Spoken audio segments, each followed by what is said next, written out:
this crap, man? These cops are out here arresting people just for breaking the law. Man, these tyrants are out of control, bruh. I thought you were a lawyer, now you say you can rap. Well, I've listened to your record, maybe go take a nap. The rhymes you're spitting out, they make you sound like a nut. Your latest track, it's got less views now than Gun Cereal's butt. Well, you say you're just a man who wants to smoke out some weed, but you smoked yourself stupid, boy, get the help that you need. You think you could be like Tom McDonald, be an internet star? The problem is your brain's so tiny, it would fit in this jar. It's a frivolous lawsuit. You know you were gonna lose. Frivolous lawsuit. Now watch me play the blues.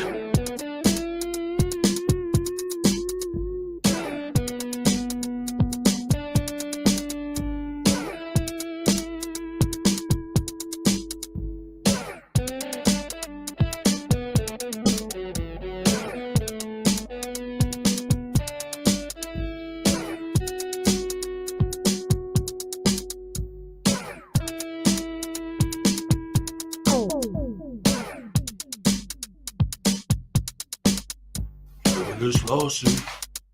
You put against cat. Frivolous lawsuit. Make sure you wear the hat. All parties have been sworn in. I've read your complaint. It's a frivolous lawsuit. The way it's written, it sounds like you've been smoking paint.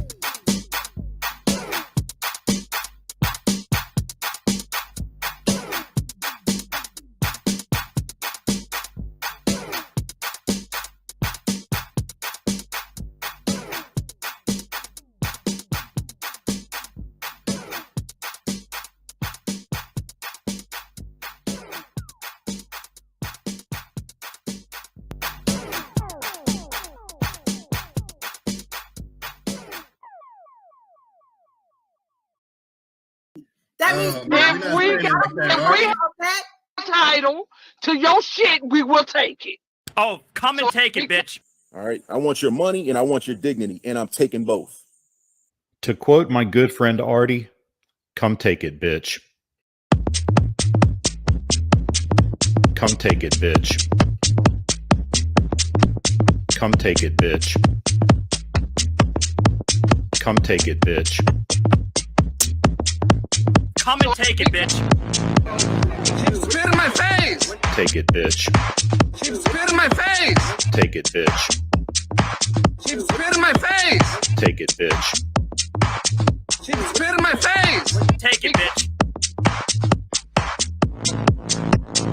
Take it, bitch. She spit in my face. You're a fucking idiot. She spit in my face. Shot little thick dude.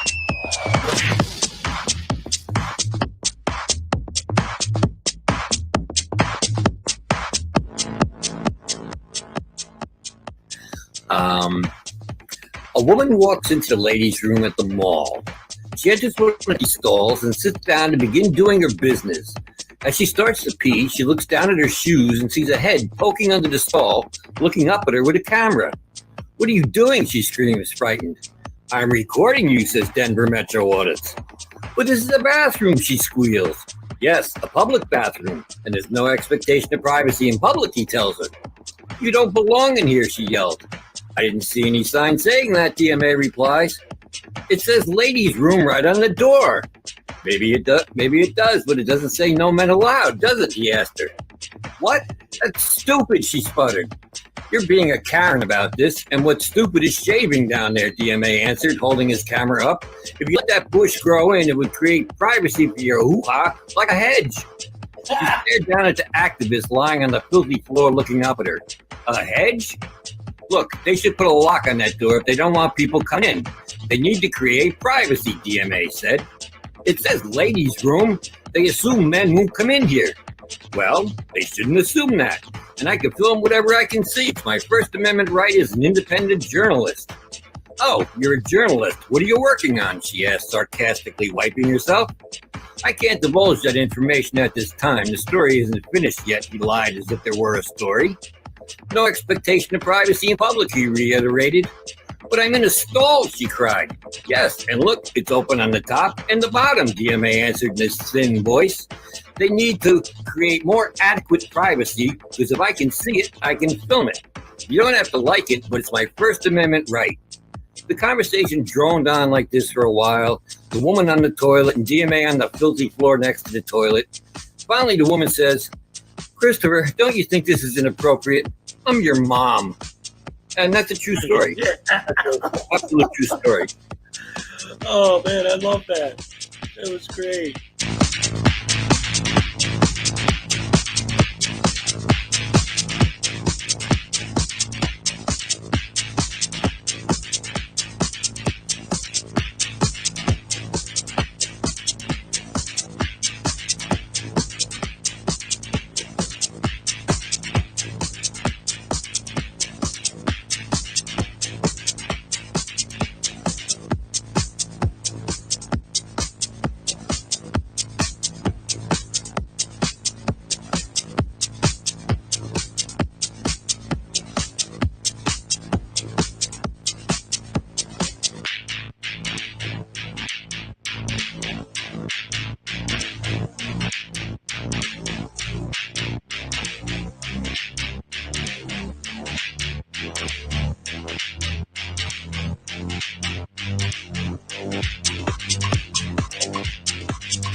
Good morning. How's everybody doing today?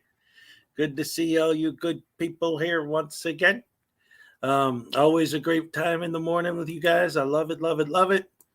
Let's see, who do we have here right now? What is this? I didn't want this. No. Dag nabbit sauce.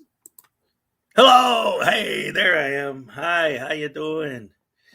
Some of you weren't familiar with that joke, liked it. Apparently, that's a good thing. I think I got. Oh, okay. Yep. I thought I clicked the wrong thing for a second there. Yeah, I did. Oh well. So, how's everybody this morning? Let's see who's all in here right now. What do we got? We got Terry Barnes. Welcome. Good morning. Good to see you. Carl's Order of the Squirrel. Yes. Let's see. Tamara Marie. Hello. Nancy Marcho. How do you do? Captain Happy. All right. Salacious. Yes. Captain Happy. Carl's Order of the Squirrels. Tomorrow. Terry Barnes. Salacious. Captain Script Cat. Yes. Welcome. Welcome. Good to see you in the house. Elweed Skador. Yes, sir. Nancy Marcho. Jennifer. Hello. Welcome. Welcome. Let's see, Stanley Haynes. Hello, Pack. Hello, welcome. Let's see. Who did I miss? Graham I always Graphene. Graham Graphene. Been watching it working again. All right. Always good to have me on in the background, right? That's good stuff. Carl's Order of the Squirrels, Graham. I guess. Good morning. Zurzu. Hello. What do we got? Sandy G61. Hello, Sunshine. Wake up, Sleepyheads. Wake up, Sleepyheads. Jim Hughes. Hello, welcome, welcome. So hello, how's everybody doing this morning? Good to see y'all once again, as always. Love you guys. Love these streams. Mornings are working out great. Just a quick update for anyone who doesn't know. I am currently in the path of Hurricane Ian. So that's fun. So, like I said yesterday, if in the coming days I start not streaming, it's probably because we lost power. That's at this point, luckily, our biggest concern, because I'm kind of inland, but still in the path, so that's not good. But we're looking at the worst is well, all the schools out here are already closed for the week. So, and the gas station down the street is literally out of gas. All of the grocery stores in the area are completely empty. It's interesting because being from Chicago, I'm not used to dealing with this kind of weather. We get bad stuff, but not like this. But again, we should be fine. If I stop doing these streams in the mornings, keep an eye on my community page. I'll try to post on my phone whatever updates I can. Keep in touch. If my house flies to Oz, make sure I land on a witch. Yeah, right. That'd be great. Please let that rich be Reagan. Okay. Let's see. Thought you were in Illinois. I'm from Chicago. Right now I'm in Florida. But I'm from Chicago, and then I went up to Wisconsin for a while, and now I'm down here. This was just meant to be a temporary thing, but well, there's a whole story about that. But yeah, that's a whole nother thing. I don't know. I guess I could get into details. It's not that big of a deal. Well, I mean, it is a big deal, but it's not like anything I don't want to say or anything. It just, to bore you guys with my personal life. You don't want to hear about that. You want to hear about idiots being stupid. Land on Chili. There you go. Paracord Princess. Welcome. Good to see you. But anyway, that's all good. Right now, everything's fine. Just getting hunkered down. Everything's, we got all the patio furniture inside now and already got tons of canned goods and stuff to eat and water and everything all taken care of. So we should be fine. We got a generator if we need it for power, if it gets to that point. But we'll see how it goes. that would be used pretty much just for air because it's going to be super hot. So anyway, I got a couple things I wanted to cover today. First of all, I wanted to talk about something that I heard Blue Bacon say yesterday. It wasn't on his stream. I think it was on Kickstream, and I know some of you were there. I know Script Cat was actually on the panel. But there was one thing that Blue said that I thought was very interesting, and I like the way he put it. I've kind of said this before. Gamer88, welcome. But it's I like the way he put it. Excuse me. I see dry throat. Coffee. I love it, love it, love it. So he was talking about the idea that under the First Amendment, you have the right to redress grievances with the government, right?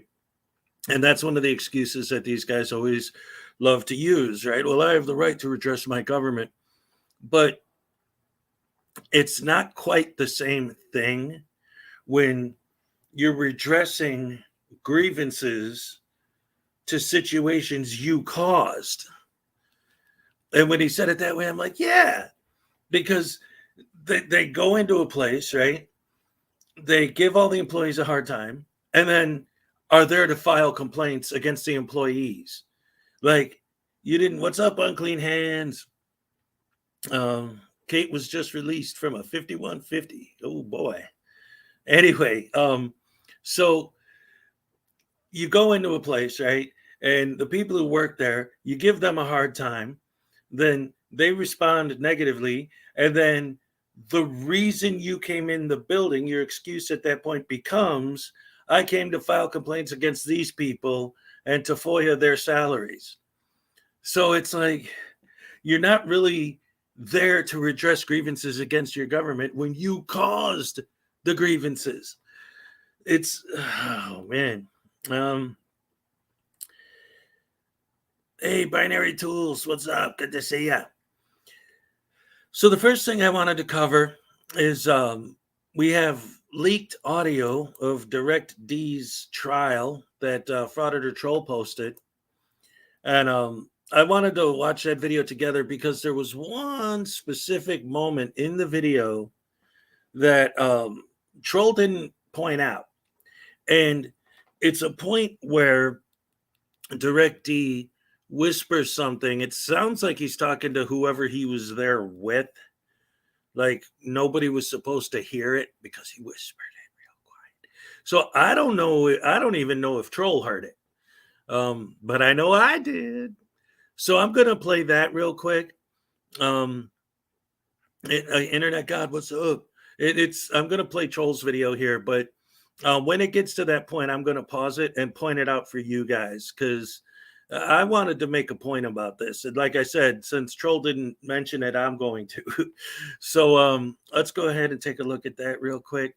How's my poll doing, by the way? We got, it looks like, oh, I see what I did. Okay.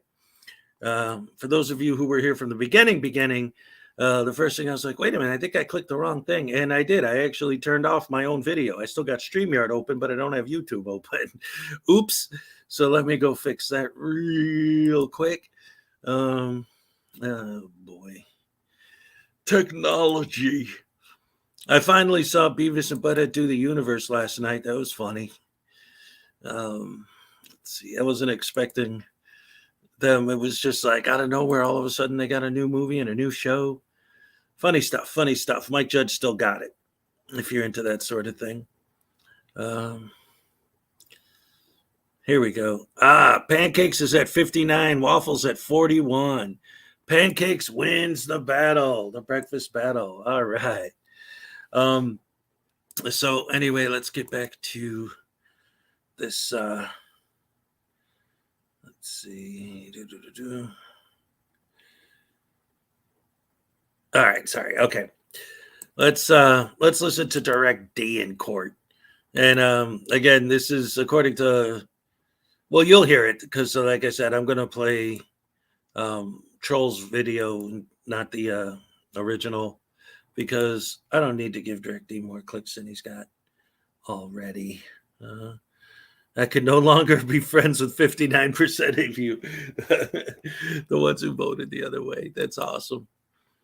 Pancakes, are you nuts? Waffles. I like one of each, and then French toast, and then I'm got my starch for the week. Crap! I did the. See, this is what I do when I am not paying attention to my computer. It makes me mad because it's a stupid computer and it's dumb. And let me get back to it. I'm sorry, guys. I should be more more on top of it when I do this every day. I should be an expert by now. But humans make mistakes, and last time I checked, I am a human. So, but I don't really know for sure. All right, let's get that up there. And here we go. My turn. Mr. Ruff, this is your opportunity to speak if you wish to do so. You don't have to make any statement, obviously, as you are aware. Oh, we're on the record. I'm going to make some statements. No, I understand, Mr. Ruff. I expected that you didn't, but I just wanted to let you know that you don't have to speak, but if you choose to speak, now would be that time, sir.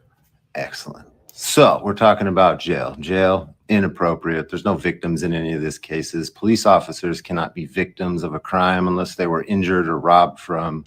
So jail is kind of out of the question. Besides, I'm about to have a baby in the next couple of days. I'm the sole provider of my household. So jail would be immoral for a judge in your position to sentence somebody like me to. I think that your rulings have been erroneous and outside of the Constitution of the United States. I think you are operating outside of your oath of loyalty office to the United States Constitution and the Arizona Constitution. I think the prosecutor has made false claims against me that I'm aware of my actions being illegal, that I did things intentionally. Those are claims with no basis to them, no foundation and no proof, but yet here we are on the record and you're allowing a prosecutor to make those claims. So whatever. I don't personally care what you sentence me to. I'm appealing everything today. So it's going to freeze whatever you appeal, whatever you sentence me to, and we're just going to kick it to a higher court because clearly this one is corrupt. Your strings are being pulled by somebody else outside of this city or in the city. Maybe the city council, Chris Brady's maybe telling you what to do.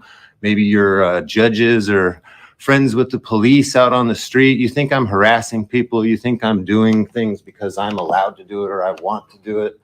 It's the First Amendment. I am allowed to walk around and film things. I am allowed to swear in front of a police officer in a close proximity. It's called the First Amendment, freedom of speech and protest. You cannot criminalize that, but here we are in a joke municipal court and you just criminalized it and you're about to sentence me. So have fun. You guys are both traitors to the Constitution and the United States. Sentence me to whatever you want. I'm appealing it. I'll go pay for the record and walk out of here.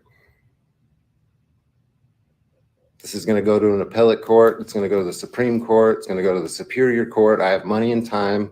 I'm not going to just stick around and be on probation or go to jail. I did absolutely nothing wrong.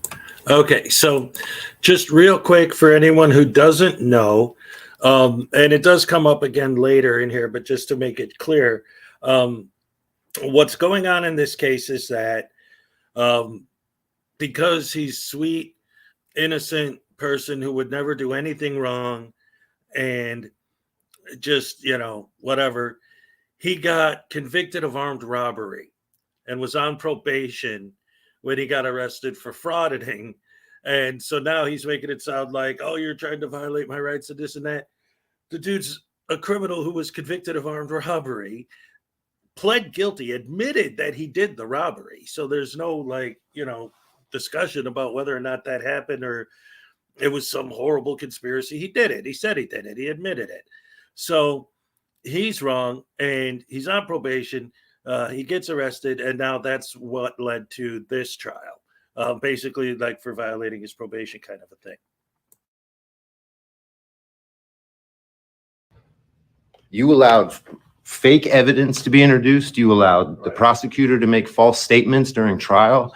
So many mistakes were made. Mr. Ruff, I appreciate the fact that you're going to appeal. That is certainly your right. Absolutely. I would like you to, What? well, that's fine. I was hoping that you would confine your arguments to what you believe your sentence should be. I don't care what the sentence is going to be. I'm going to appeal it. I'm never going to do the time. Judges that are actual judges, not appointed fake judges that can't represent anybody, are going to make real decisions on you, on your mistakes. People are going to know that you guys tried to fuck with me in court. Mr. Ruff, Hmm. I'm going to ask that you refrain from the statements that you are making from your obscenities here in this court in your use of language. You're in a courtroom. Okay. I'm not going to allow you to use that kind of language. That's First Amendment. Mr. Ruff, no, you don't have a right to go into I court. don't have a First Amendment right in court. Mr. Ruff, you have a First Amendment right. You don't have a right to go into court and disrespect the court. Saying fuck is not disrespectful, Mr. sir. Ruff, if you do it again, you may be going to jail today. Do you understand this? Oh, sir? I absolutely Because understand. I have the power to hold you in contempt, which I do not want to do. I'm asking you to refrain from using that sort of language in a courtroom. It's not appropriate, Mr. Ruff. You may think that it's appropriate to come in and use that sort of language in a courtroom, but it is not, sir. So you would abuse your authority if I Mr. Ruff, exercise I'm my asking right. you- I'm not. It's an abuse of I'm asking authority. you to please refrain from using that kind of language in the courtroom. You're supposed to be impartial and fair. I'm using a word to emphasize my sentences, which is a First Amendment protected right. I can do that. You are entitled to do that. You're not allowed to swear and use obscenities in court because you are upset. Cohen v. California would disagree with you. Okay. That's Supreme Court case law, landmark. Mr. Ruff, are you done? I'm done. I've been done. I'm just waiting for you to sentence me. Yeah, so this idiot thinks that he's not going to have to serve his sentence just because he appealed it. Well, guess what? I have news for you. It doesn't work like that. You will serve your sentence. And unfortunately for the people of Arizona, you only have 10 days that are not suspended. But you are not allowed to record the Mesa police as per your probation. So definitely you won't be able to stay out of jail. You're going to break your probation in weeks. That's for sure. Mr. Demuy, I understand your argument, Mr. Demuy, but I think when you talk about your client changing his behavior, clearly the display of what is continuing shows that he doesn't want to change his behavior. It's very clear. Mr. Ruff, the court takes into consideration in your case, I know, Mr. Ruff, that I have to look at it, and I have looked at it, Mr. Ruff. I'm aware that you actually pled guilty. You didn't go to trial, you pled guilty to armed robbery. Because I was wrong. You're right. I did it. And you went, hang on, Mr. Ruff, it's my turn now. I'm going to ask that you refrain from speaking. I let you speak. Now you need to be quiet. Okay. You went to 7 years at DOC. You were placed on 3 years of probation subsequent to that. You guys are going to sentence me to jail. Great.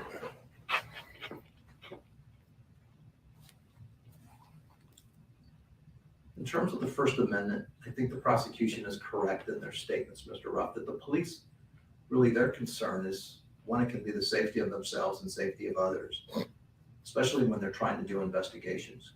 And the fact that you would have just shown up and recorded is one thing. The fact that you would retort and say the things you did is another. You escalated things. You escalated things, and you did it purposely and you did it intentionally. Are you making claims from the bench? Mr. Ruff, I'm asking you to refrain. Making claims from the bench. Mr. Ruff, I'm asking you to refrain. Are you wanting me to find you in contempt? Are you asking me to do that? I'm not asking you to do anything. I'm asking you to be quiet. Okay.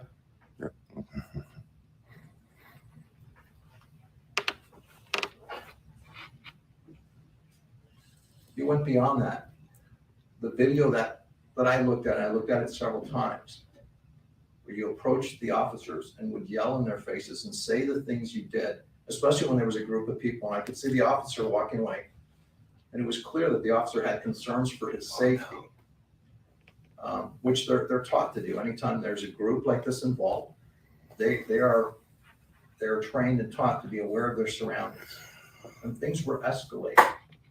And Mr. Ruff, I think what is really clear is, you may not recall, I recall, I remember the things that you said in your closing statement here. And I think you believe that that is constitutionally protected speech, and I'm going to respectfully disagree with you. And I won't repeat what you said, But when you look to the officer in this courtroom at closing, and when you said what you said you could do, I disagree with you, and I respectfully disagree with you. I thought long and hard about how do we change this person's behavior. Mr. Ruff, you are an intelligent person. You're about to be a father. I don't know if you have any other children, but certainly you are about to be a father. And I don't know what it is, Mr. Ruff. I don't know if you are, and I can't necessarily understand because I haven't been in that position, but I know that sometimes when people serve time, I can tell you from being a private defense attorney for more than 20 years, representing people who have committed the most egregious of crimes. I know sometimes imprisonment can change people and sometimes not necessarily in a good way. And I don't know if there is some of this still in terms of the system. And I know that police officers sometimes don't do the right thing. I'm certainly one who would understand that sitting in the position I did for all those years. But your conduct, Mr. Ruff, goes to another level. Oh, I certainly agree with the judge on this one. His conduct is extreme. He pushes the limits of cop watching, and it's pretty much cop harassing what he's doing.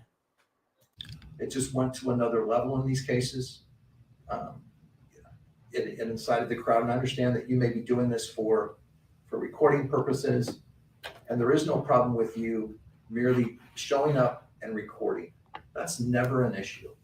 It's what you do while you're recording. It's getting into the faces of these individuals, inciting the crowd. And that's what I saw in the last case. I thought it was egregious. You could clearly tell the officer was concerned as he was walking back to his car.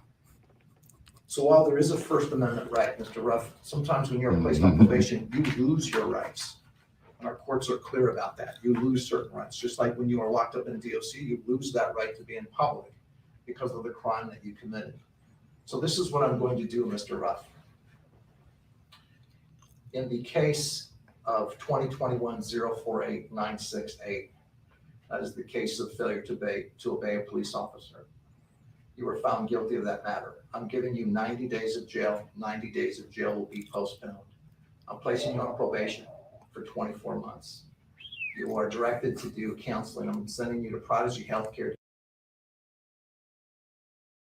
All right. I wanted to pause it right there real quick because what's coming up in a second, I'm going to go back to it, but I want you guys to pay close attention because, like I said, Troll doesn't comment on this, but this was the thing that really stuck out to me.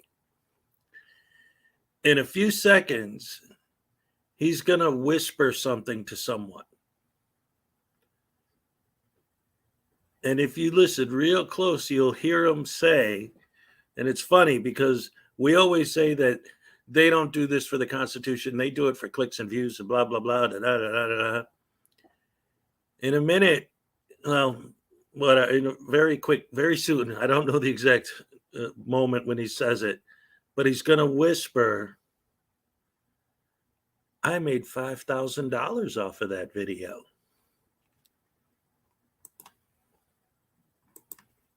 To do counseling, you are to contact them within 2 business days to set up that counseling.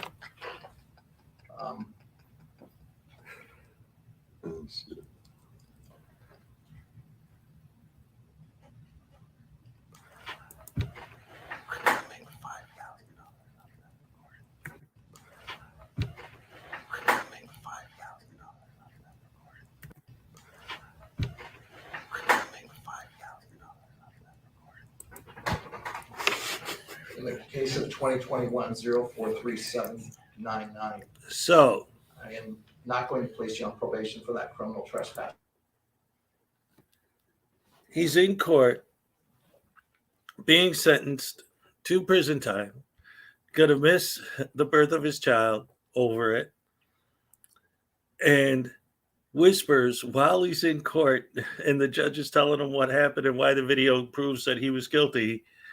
He says, I make $5,000 off of that recording. Like, no, Chelsea, I'm not sure which video specifically the judge is talking about. What's up, by the way, Chelsea? And hello, Tequila Kid. Taquerio Kid, Madman Smitty. Anyone else I didn't say hello to this morning? Let's see, Chelsea May, Terry Barnes. Hello, baby. Jesse, hello. According to Asia, welcome. Sam I am, yes, hello. Jim Hughes, yeah, I think that covers everybody else. Unclean Hands, yes. So anyway, yeah. We always like to say, oh, they're just doing it for the money. And then they always deny it. And then you hear somebody say that in court during their sentencing. And it's like, oh, okay. So, yeah, that just backs up our argument, right? That these idiots are just doing it for the money. So anyway, that's pretty much it. He's going to probably do like 10 days or something like that. In the end, they are putting him back on probation for another 2 years. And like Troll said, him being who he is, he's definitely going to violate his probation and end up right back where he started and possibly in jail. And again, it all started because he's trying to sell it like you guys are trying to lock me up for filming, but they're trying to lock him up because he pled guilty to armed robbery. They were kind by giving him just probation, so he keeps violating his probation, and so now 2 more years of he's gonna screw up. They all do. So anyway, I guess we got that to look forward to. So now, the other thing I wanted to show today, most of you guys, I'm sure, are already aware at this point, but for those of you who don't know, Auditing America is currently, I Hunt Morals didn't say hello to you. Hello. Auditing America is currently in Guam, and he's auditing police stations in Guam. So he just posted a new video. I guess it was yesterday. Because of the time difference, I haven't seen it yet.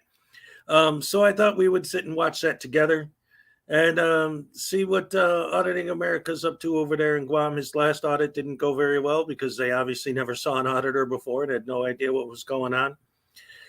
So let's check this out and see what this idiot's up to today, or was up to yesterday, technically. Epic fail. All right, let's see. Auditing America in Guam in 3, 2, 1, play. Auditing America.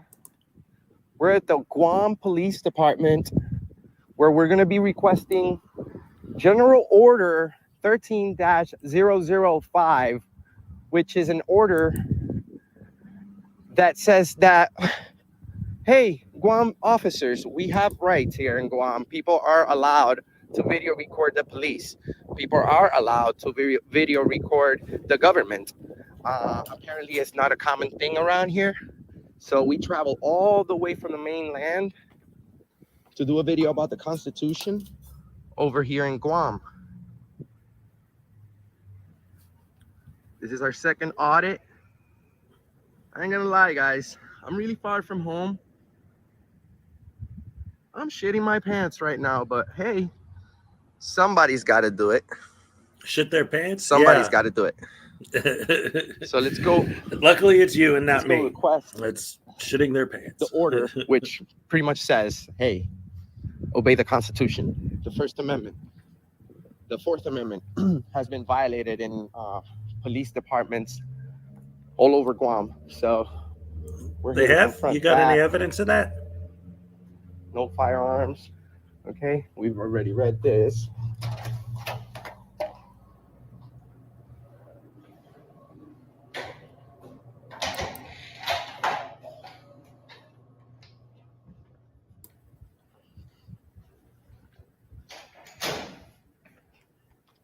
How are you? Are you a cop? Are you a police officer? Sorry? Are you a police officer? Yes. Nice to meet you. I'm trying to request a copy of General Order 13-005. Could you help me out with that? It's a policy from the Guam Police Department to the police officers when it comes to video recording and following the Bill of Rights for the Guam people. So I'm working on a video. 005? Yes, it's General Order 13-005. If I could get a copy of that. Probably get it at the records and ID. But this here in the precincts is that's like our like our. Well, they gave it to every precinct. That's why you guys should have one here. They don't give it to the precinct. It's for the individual. It's probably online too. Okay. Well, you're a very nice guy. What's your name again? Gallo, Officer Gallo. Gallo. Officer Gallo, I am very concerned. I come from the mainland, from Florida, okay? And I came here because I saw a news article about Guam police officer arresting a gentleman for taking pictures of him.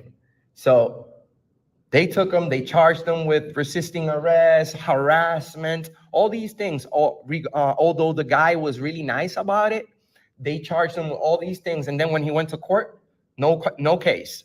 There was the case was nowhere to be found. So, I mean, this guy was taken to jail. What? No, because I just got here and it's the weekend, but I'm definitely going to, is there any other areas that are available for the public to come in and video record here? Any other place? Oh, maybe he knows. Sir, how you doing? Can I have your name? Cruz, nice to meet you. Are you familiar with General Order 13-005?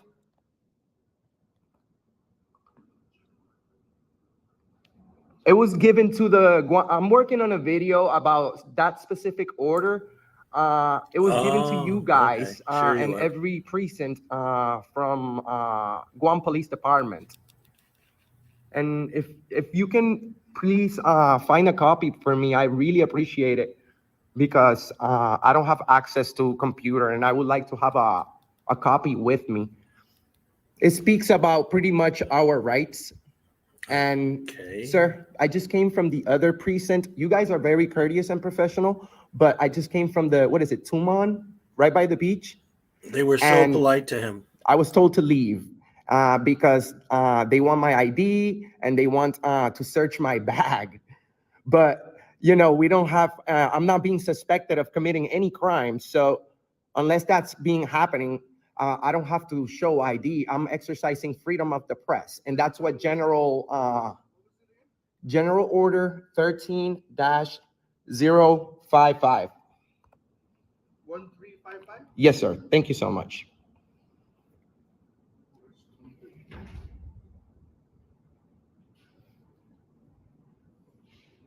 Maybe if you Google it, you can find it.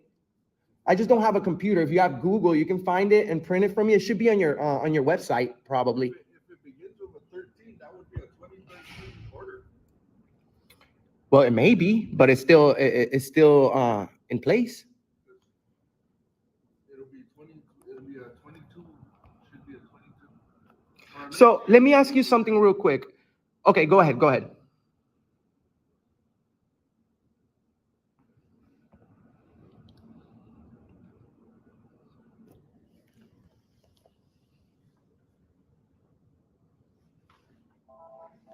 Law enforcement code of ethics. As a law enforcement officer, my fundamental duty is to serve mankind, safeguard lives and property, to protect the innocent against deception, the weak against oppression or intimidation, and the peaceful against violence or disorder, and to respect the constitutional rights of all men and equality and justice. So pretty much those cops over there in Tumon broke the law. You know, they broke the law.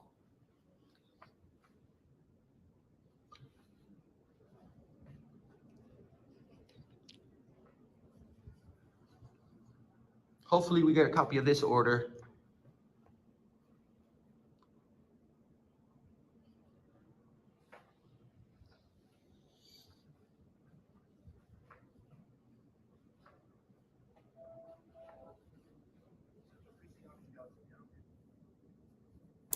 Once again, riveting journalism at its finest.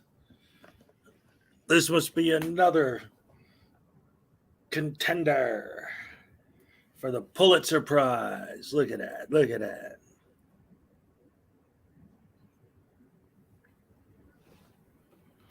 Wow. This is riveting, man. I'm losing my shit and how awesome this is. I can't believe what I'm seeing. Wow. Look at the tyranny of this guy. Holy crap. I haven't seen such brutality since the last time Anselmo was talking shit.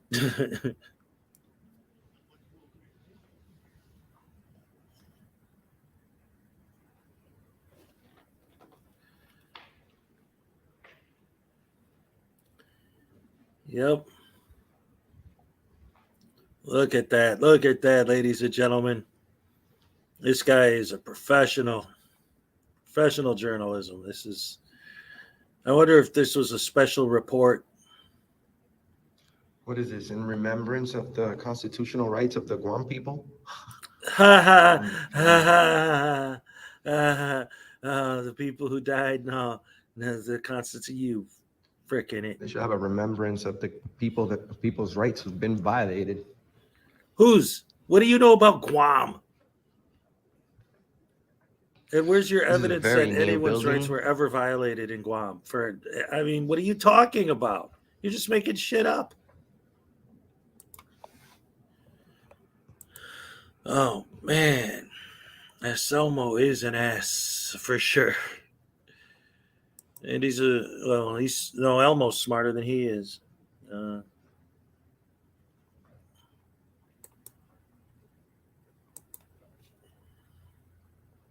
I will keep my private life what that means. You can't even read? What? Man, this guy is dumb.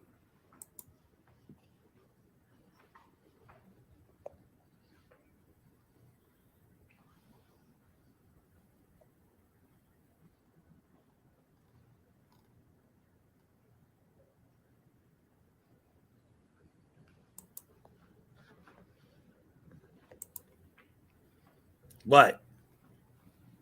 Anything? Anything? Bueller? What's up, team? Man, this Auditing America, man, this guy's like coming up with the best content. Look at this. I mean, what could be more exciting to watch than this? Looks to me that I have to walk around with that piece of paper because you're an idiot. We have tyrants at the other precinct, and there's only 4 tyrants. That lady was so nice to him. Island, so.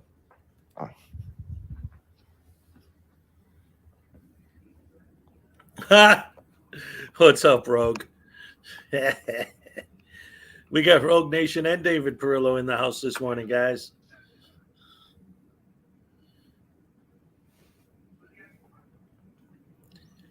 Dude, could there be any more exciting or riveting, newsworthy journalism than this? I mean, come on.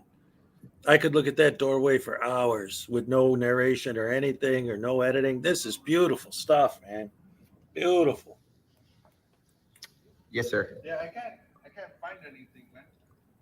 No? I mean, but you guys are, I'll try to look for it somewhere. I'll try to Google it myself in a second. Your best bet would be to either check the chief or the major of the department. They might be able to assist you. But you guys are okay. You guys don't search people's bags when they come in this precinct, right? If you give me a reason to, I will. Like, for instance, like what would be a reason to? Like, not me. I'm not, you know what I'm saying? I'm just saying what on a. Who does that? Like, in your face? Well, you're behind a glass. You should different. I'm sorry?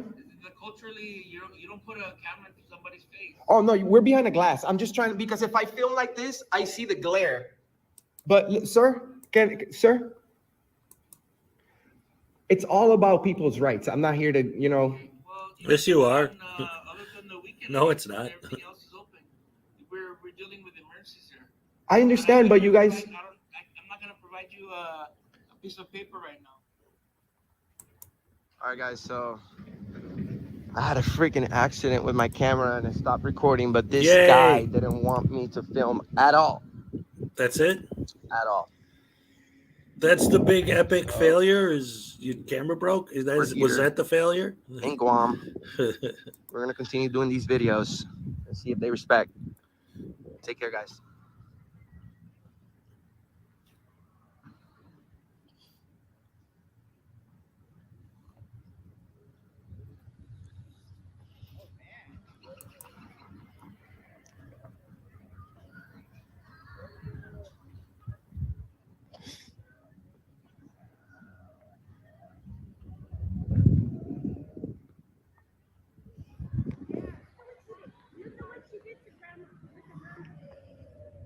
Oh, sorry.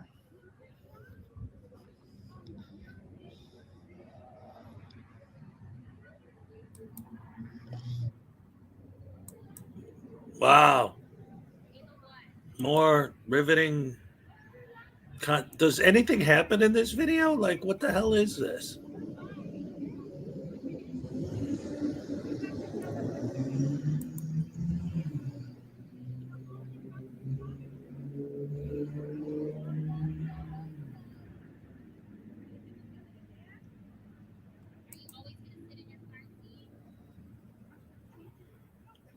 Come on, Anselmo, give us something.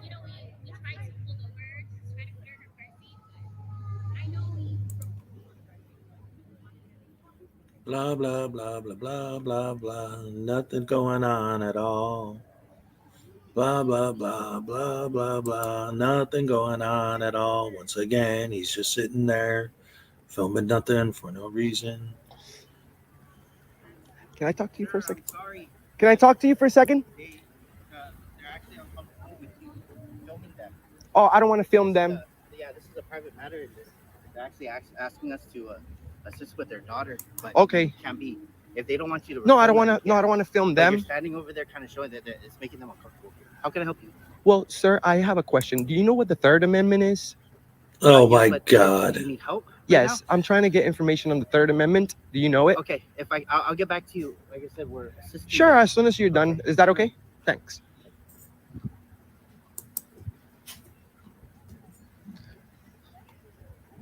Sir, I need you to stand by.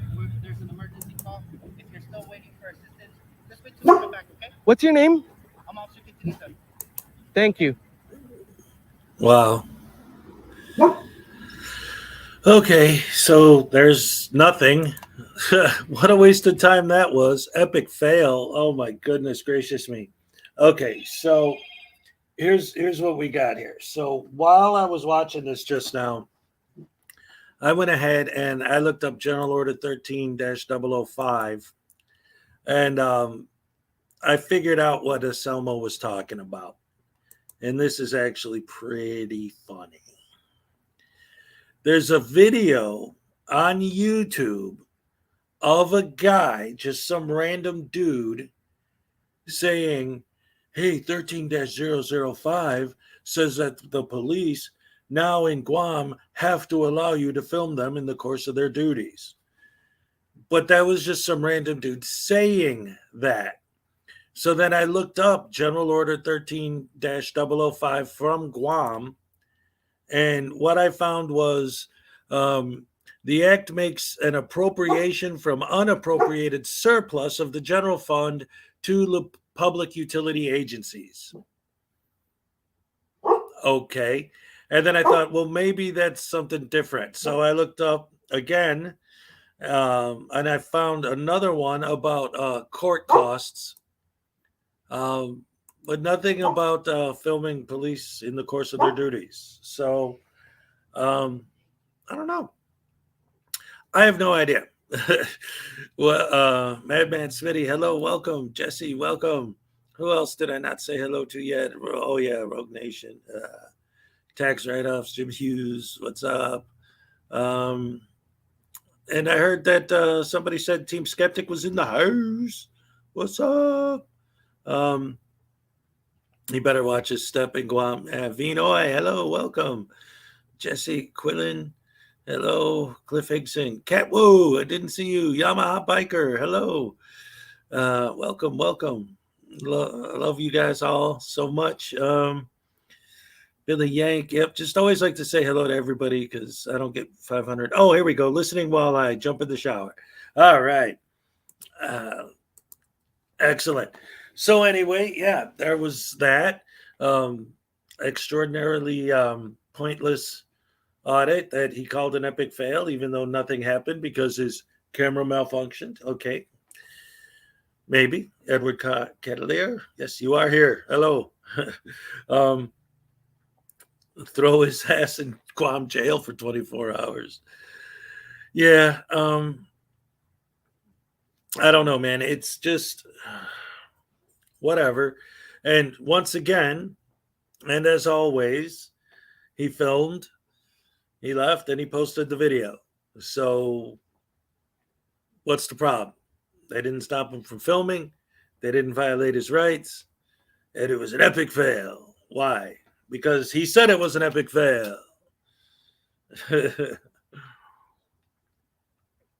Breaking news from Guam. The police have a door with a blue outline on the outside of it. Okay. That's nice.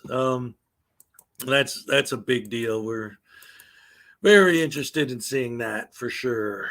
Not. Oh my goodness gracious me. So what else is going on, guys? Let me go back in. I wasn't really paying that much attention to the chat while I was watching that because oh, all right. Yeah, let's see. Christopher O'Connor says, please play the video from Blackheart Night. A Frauditor goes off deep end. Yes, okay. I will look that up right now. Frauditor goes off the deep end. Blackheart Night. Let's see.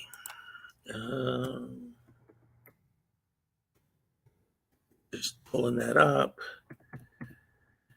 Better be a good one, man, because that last one was a dud. Didn't nothing happen. Didn't nothing. Did I just say didn't nothing? Didn't anything happen?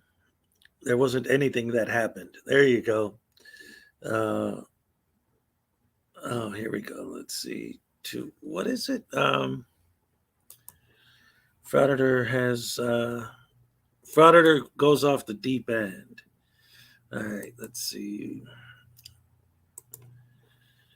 All right, guys, let's watch this together. I haven't seen this one yet, so I like Blackheart Night, and I am subbed, so let's see how good this one is. Let's see. He needs to move on from the Third Amendment. Yeah, but he knows that because nobody ever uses it, most people don't even care about it anymore. So that's why he uses it, because he knows it's going to be a no answer. Some viewers may find the following video disturbing. Viewer discretion is advised.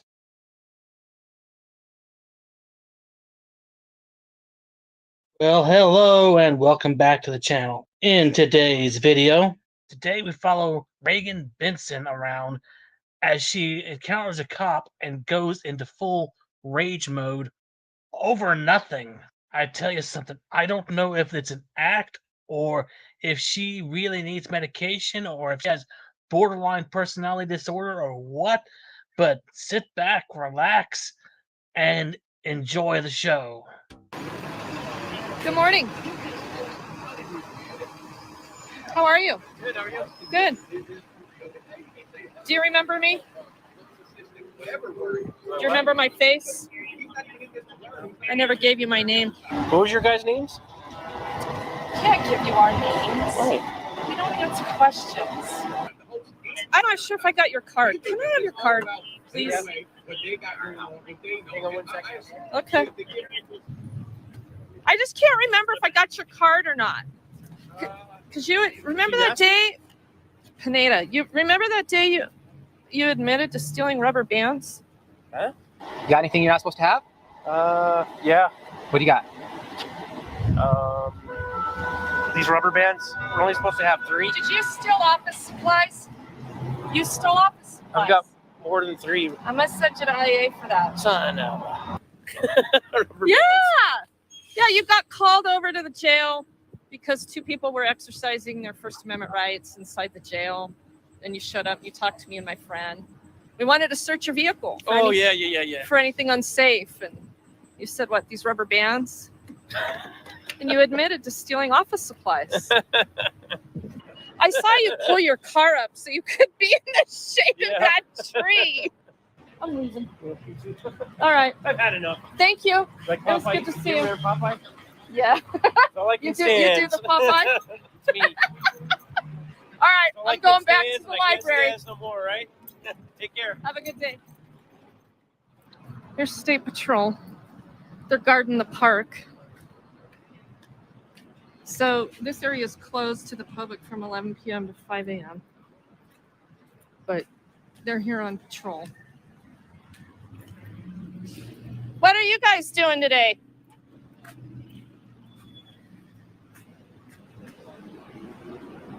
Hi. What are you guys doing today? Guarding the park? Huh? I'm just trying to ask you a question. Sorry?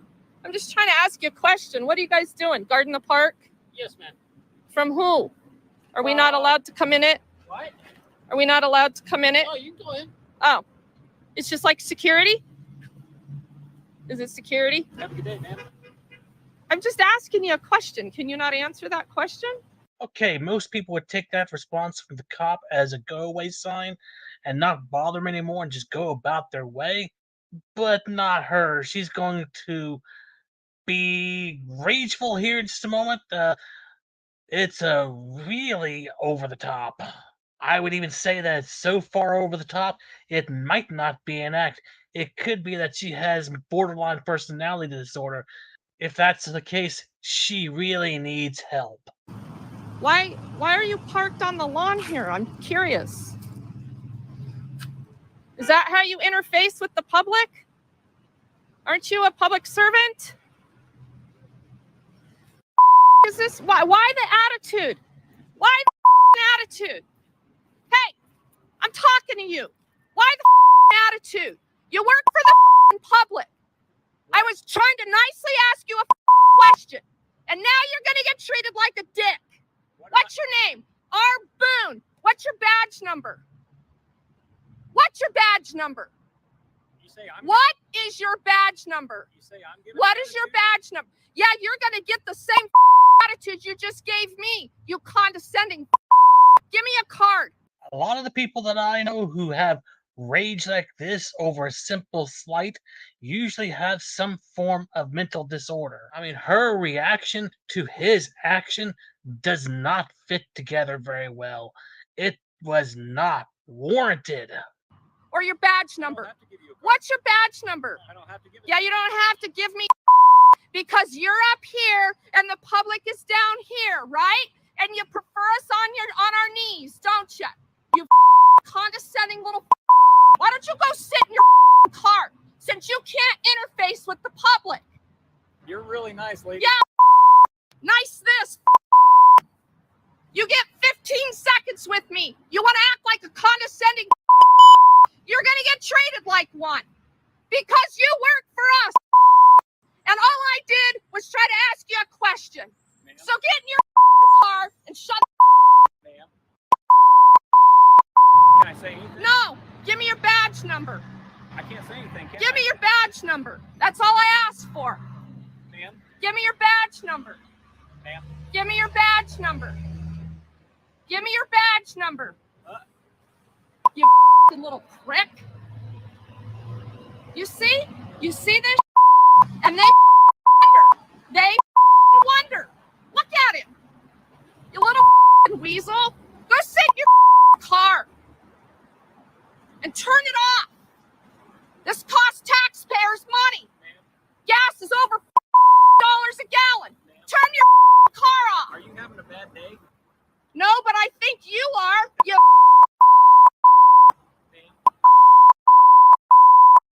being unreasonable.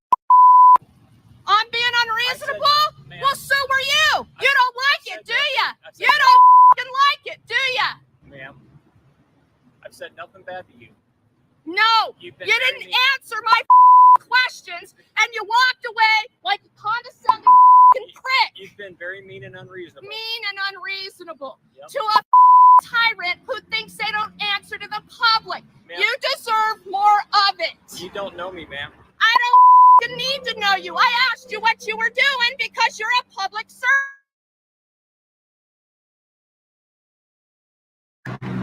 I'm not going to talk to you. I'm just not nice. I tried to be nice to you. You don't like nice. See what you respond to? You respond to hostility because you're a tyrant, because you signed up for violence, and that's the only thing you respond to. Ma'am, I'm sorry you feel that way. You know what? I'm sorry that you're a tyrant, and you ought to get a new job. Okay, you have a good day, Are ma'am. you reproducing? I'm gonna go hide in my Go car. get a vasectomy. Are you reproducing? I'm sorry. Give up your parental rights. Sorry you're having Give a bad up day. your parental rights. Our boon. Okay, Give have up a good your day, ma'am. parental rights. Yeah. Don't get out of your fucking car.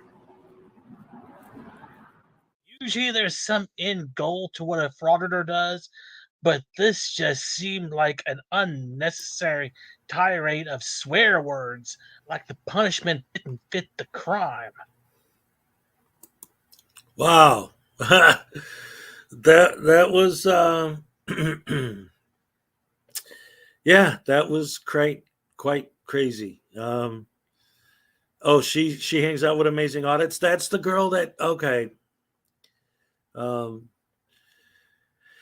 Yeah, that was bad. That was bad. Holy crap. See, David's like trying to take her side. He ignored her question and didn't give her the. And see, here's the problem.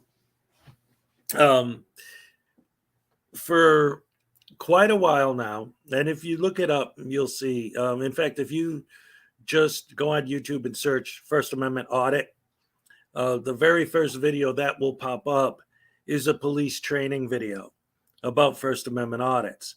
And oh, ATV Thunder's in the house. Welcome. Good to see you. And of course, Jennifer Klein, always great to have you here too. Love you guys. Anyway, so what happened there? What did we go through? And what's this like? She's DMA's sidekick. Ugh, that's horrible. Send her to Guam. Oh man. So anyway, she asked the cop for stuff, but here's the thing. If you look at the way the police are being trained now, specifically when it comes to these First Amendment auditors, they're starting to have training for them. And a big part of it is just ignore them. And they always try to sell the whole thing. If you listen to them, right, saying, if the police would just leave me alone and just ignore me and let me do my thing, then they'd pass and everything would be fine. But now if the police ignore you, hey, you're my personal slave. You're supposed to do what I say when I say it. So now they fail because they're ignoring you. So if they don't ignore you, that's what they did wrong. If they do ignore you, that's what they did wrong. They always move the goalpost, and no matter what you do with them, you can't win because they're there looking for a negative reaction. That's the point. That's where they get the clicks and views.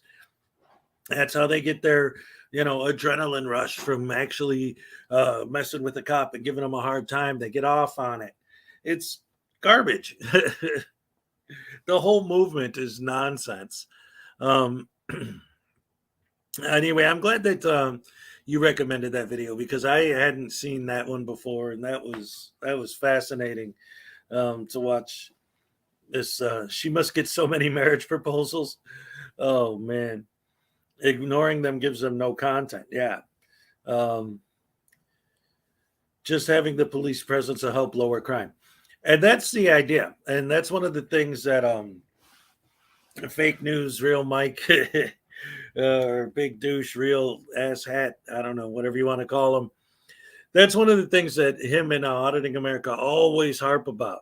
Like if they see cops that are there to crime because the police presence, people see the cops there and think twice about committing a crime. it's horrible for them to see the cops just doing that. It's like, oh, you guys are wasting taxpayers' money just being there. It's like, no, there's a reason they're there. There's always a reason. But if they don't like the reason, then it's not a reason. The reason doesn't exist if they don't like it. Kate was sent to prison for 1,000 years. Let's see. She was just released from her mental health hold. I guess. 22nd wedding anniversary. Congratulations. That's good. That's good to hold that together that long. Mine lasted 18 years. And then that was pretty much it. But congratulations. Let's see. Her cats ran away from home. That's funny. 7 days in the loony bin. Oh, man, that's hilarious. Let's see. Yeah,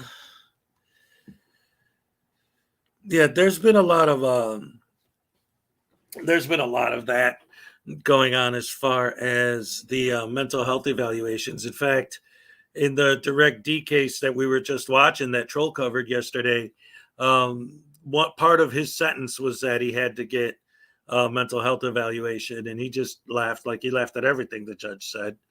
But yeah, I think he might need it. I think all these guys need some kind of help. Let's see. Mine was 18 years, and that was pretty much it back in 2010, many moons ago. Yeah.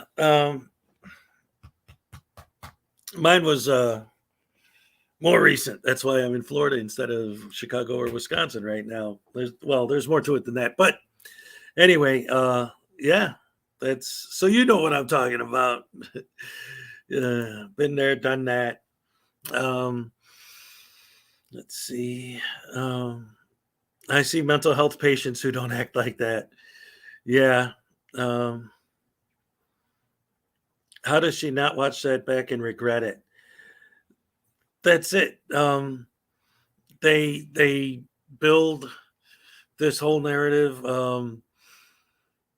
And part of the issue, it kind of goes back to, and I know that like the whole Kim Blandino thing became just another idiot to point and laugh at, right? But he wasn't necessarily an auditor or a sovereign citizen or anything, just someone that's fun to watch in court because he's so silly. But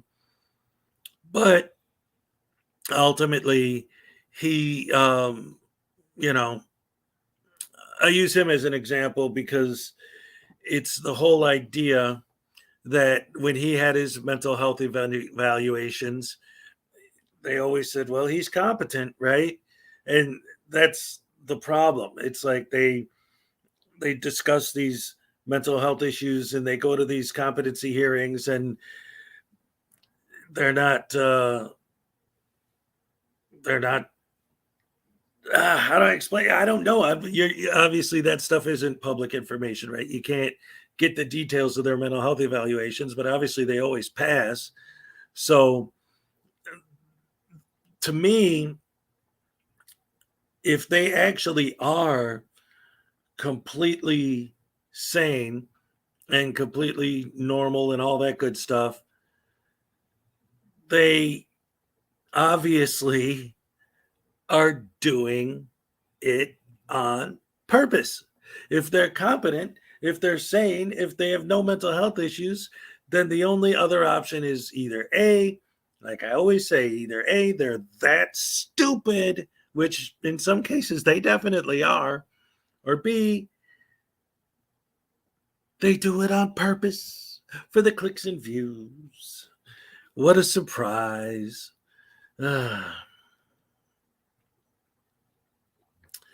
Oh, what's Rogue Nation laughing at?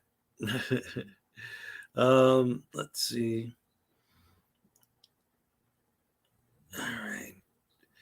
Let's see. Anything else we got? I'm waiting for Salacious.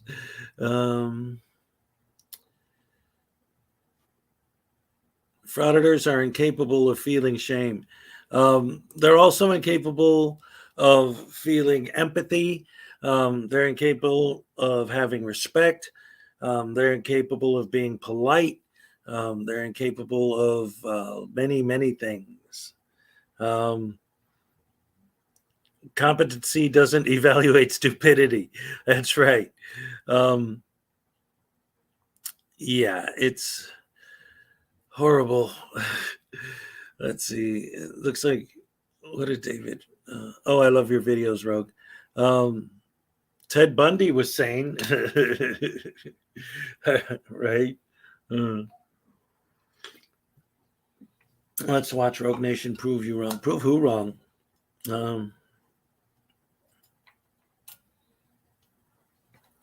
Yeah, I missed something there. Let's see.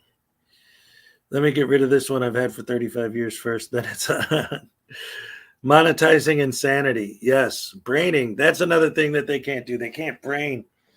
They don't know how to brain. A lot of them don't know how to English. Some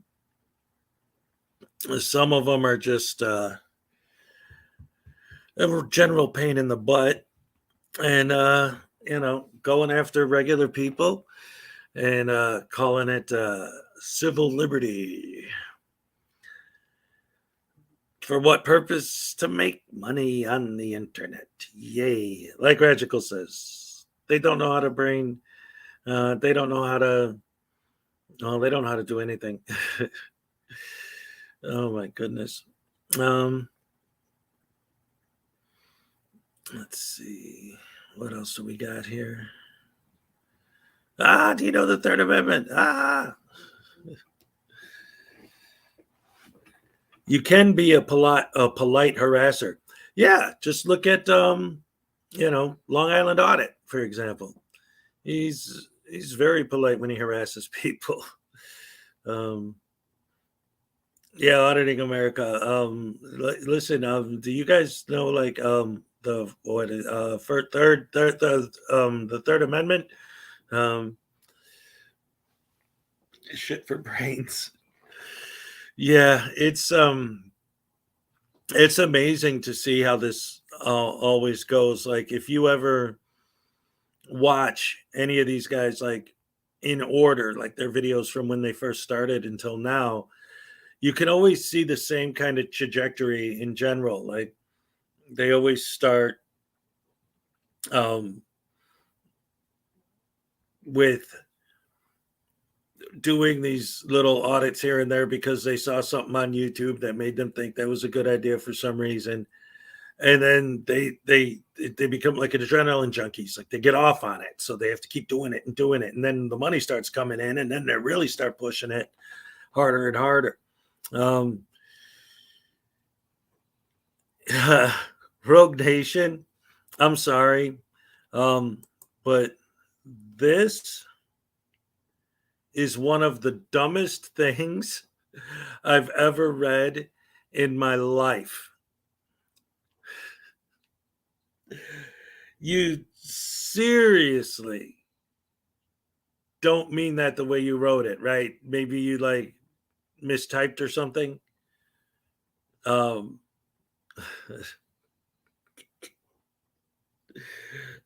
my goodness.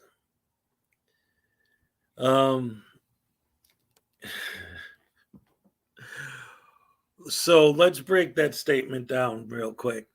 I'm giving you a minute to amend your statement before I comment on it, because that's really, really, really dumb. Like, that's really, really, really stupid. You can't harass your employees. Wow. I'm sorry. I'm almost speechless. Like,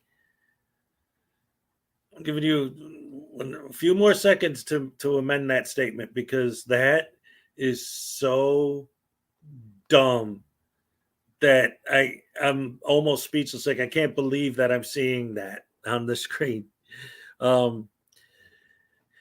Candy Archibald, that's how I started the stream this morning, was with that video. Not just that, but what I pointed out is that at one point in the video, he whispers, and I played the like 3 or 4 times to make sure everyone heard it, because he's obviously talking to someone off camera and didn't want the court to hear him. But when, what's up, Weeds Cador? But when they're all talking and all this stuff, what he says is, he goes, the judge is talking about the video and how the video proves that he was guilty. And he says, I made $5,000 off of that video. Like, if that doesn't prove he's just in it for the money. Okay, so now you can't get out of serving the individual by claiming they are not all of their clients, LOL. Okay, so I don't know. The Bears versus the Patriots on the 24th. Ooh. How did I miss that? The Bears just played Houston and they won.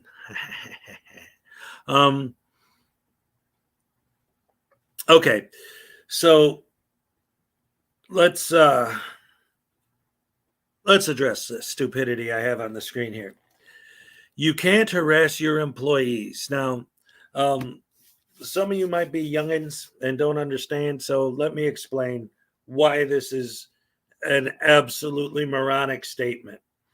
All of this harassment stuff started in the 90s, in the 1990s, back in the 20th century, for those of you Gen Xers who might not understand.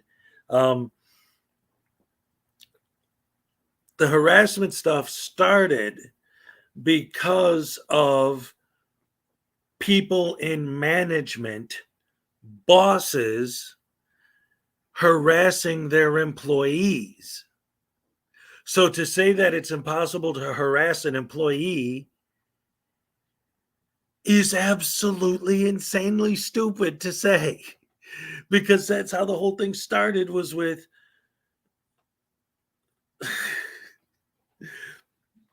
bosses harassing their employees.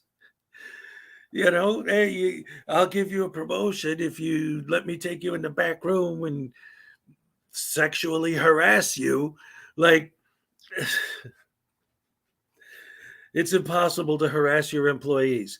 So if you're flipping burgers and your boss says, hey, dumbass, I told you to stick your penis in the it's still harassment, rogue. Like,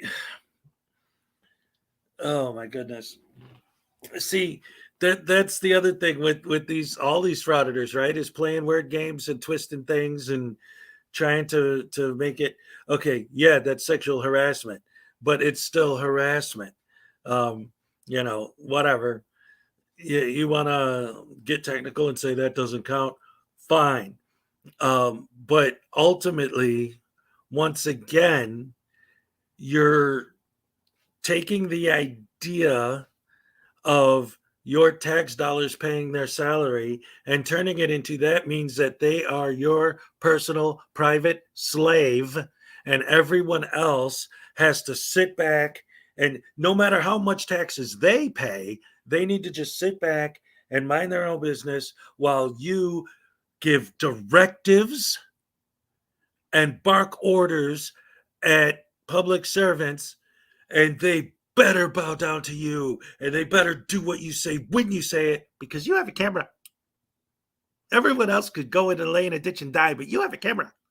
So they're your slave, and they must follow your orders, your directives, and your commands. How dare you get a decent job and make good money? And I'm going to punish you for it by coming in with my camera, making you bend over backwards for me and get on the floor and lick my boots. That's what you guys want. You like to call us bootlickers? You want everyone else to lick your boots because you own a camera. Well, guess what? So do I. Who's licking mine? Nobody. Nobody, nobody, nobody, nobody, nobody, nobody, nobody, nobody. Nobody. I don't think I've ever done that. Oh no, you just okay, I apologize. All right. What Rogue Nation does specifically,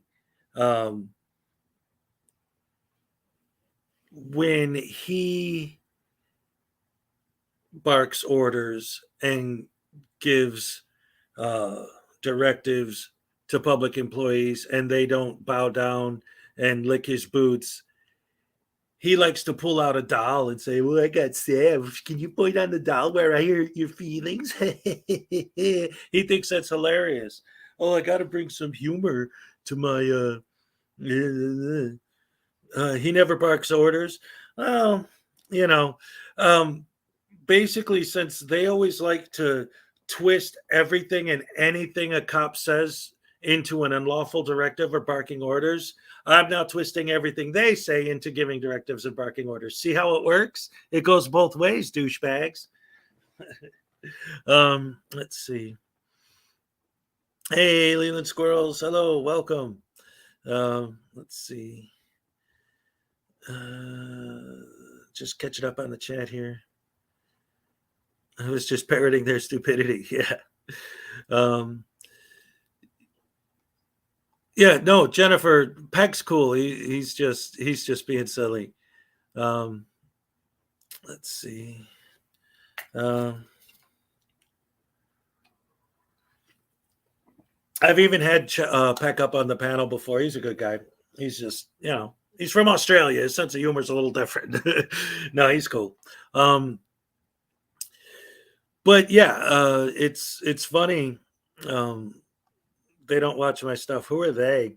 How's that GoFundMe working out after 5 years? Rogue does twist when he does a fake fancy fall. Oh, that's funny. They don't watch audits. They just complain. Oh, man. He doesn't work, so how would he know? Yeah, right?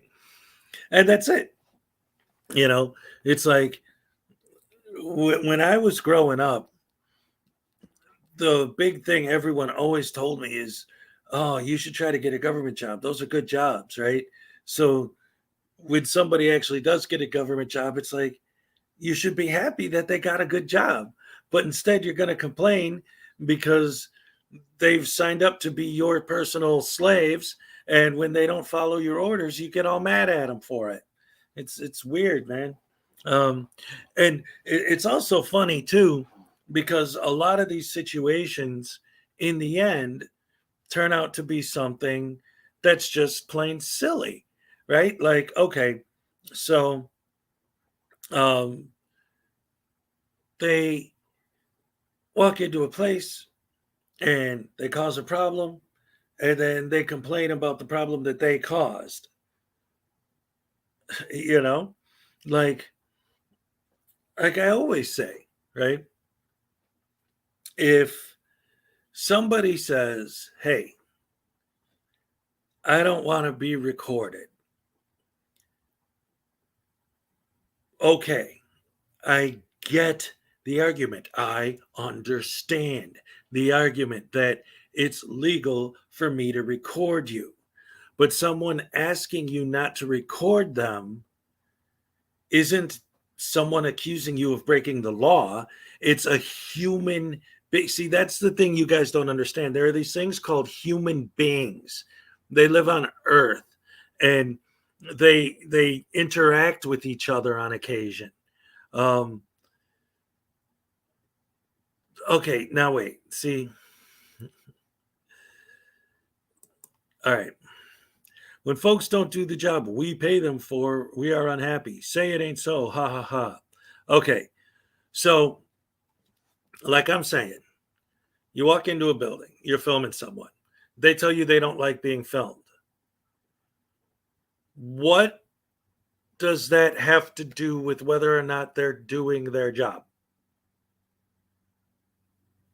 Being a human being that says, hey, I'm not sure or I don't like being recorded. What does that have to do with whether or not they're doing their job properly? And this is the other thing that I love about what you guys all do is you know their job better than they do, in your opinion. And you know if they're doing their job right or not because you're an expert at what they do.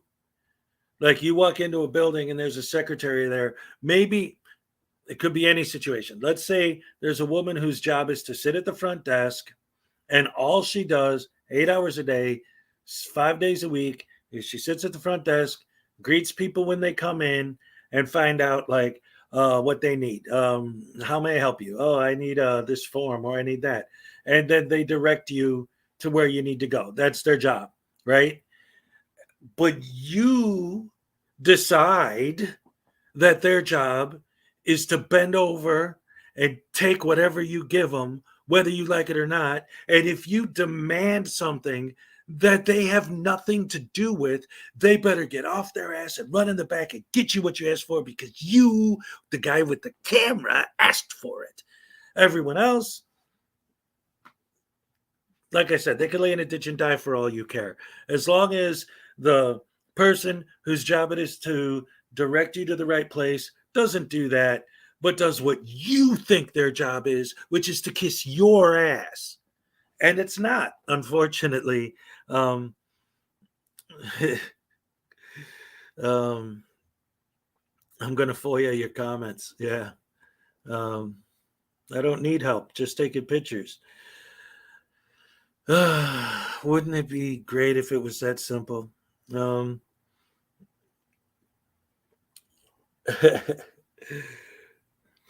We don't pay our public employees to put up with these frauditors. Yeah, see, that's the other problem.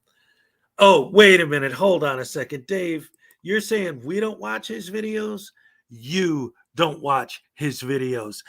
Pulling out a doll and saying, can you show me on the doll where you're hurt? Or saying, oh, you're upset? Should I call the ambulance? That's not talking down. You are insane, dude. That's even dumber than what he said earlier. He doesn't talk down. Are you kidding? That's his whole shtick is talking down to people. Give me a break. What's up, Kick? How you doing, man? I watched your stream, but I watched it after. I wasn't there live. Sorry, I wasn't there live, but I did watch it. It was great stuff. Great stuff yesterday, man. I don't know if she still had. We had Script Cat in the house earlier too. We were talking a little bit about yesterday. So anyway, yeah, I was just because we got Dave Perillo and Rogue Nation in the chat, so I was just addressing some of their comments because Dave was just saying that he's never talked down to people, and I'm like, oh yeah, he's telling them to call the ambulance, isn't talking down. The employees abandoned their post and common sense. It sounds to me like the frauditors are the one who abandoned common sense because, what all of you guys don't seem to understand, and this is a big part of the whole problem with what you do, is that you're the only ones who do it. So if I have a job and I'm working somewhere for 5 years, 10, 15, 20 years, and I'm there every day, 8 hours a day, 5 days a week, you are probably the first person ever to walk in there with a camera. It's not a thing other than the fact that you guys are trying to make it a thing. So acting all surprised and freaked out. Oh, K-Fire's here too. What's up? We're getting a full house this morning of all great people. Love you guys so much. Thank you for joining us. So anyway, yeah, it's just, it's so ridiculous, man. And the arguments you guys are making right now, even in the chat, it's like everyone has a camera. Yeah, but not everyone films. That's the thing. Like, let's say, and I've said this before, let's say you guys got your wish and the universe was anarchy and anyone could do anything they wanted anywhere, anytime with no consequences for anything. And no one was legally. This is the thing. This is the laws that you guys would like to pass. Every single movement you make, if you wiggle your pinky, you want that to be specifically written in the law. Because if it's not specifically written to the letter in the law, then it's legal and you can do it, right? So the government's going to pass more laws to control us even more, because that's the only way to stop you guys. Because what happens if you win and you get your way? You put this whole thing together, this false narrative for your content and your views and your YouTube money, and that's all fine and good. But then you walk into a building and you say, okay, we are going to walk in to a post office and we're going to film the post office. Why would anyone want to? All the laws, you guys win. All the laws are changed to make it so that anyone can film anything, anywhere, anytime, and no one is allowed to even speak to them if they're filming. Their First Amendment rights are null and void if you're filming. They're not allowed to speak to you. Legally, they'll go to jail if they talk to you, right? Because he walked up to me. So now you win. And nobody's allowed to say or do anything. Their First Amendment rights are completely gone when it comes to talking to someone who's filming. So now you can go anywhere you want, film anywhere you want, without any reaction from anyone at all. And they have to just sit there and let you film, right? What's going to happen if you get your big victory? What's the big civil right that you won, that now we have freedom finally because you guys did this? What does that mean? That means that the library that nobody would ever want to film anyway, the post office that nobody would ever want to film anyway, will now let people who have absolutely no desire to film in those places film. Who cares? Even if you win, who cares? Other than you guys, who would it affect? It's not going to affect me. I'm not trying to film in the post office. And in fact, I've done that just to prove a point. Like,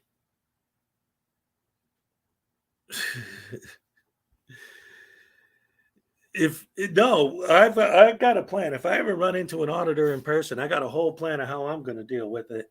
It's all good. Mailing labels are personal private information. See, and that goes back to all of these arguments they always make about, well, you guys need to create privacy. That's why they're asking you to leave. That's how they're creating privacy. That's why they're telling you to get out and not to film. Hold on.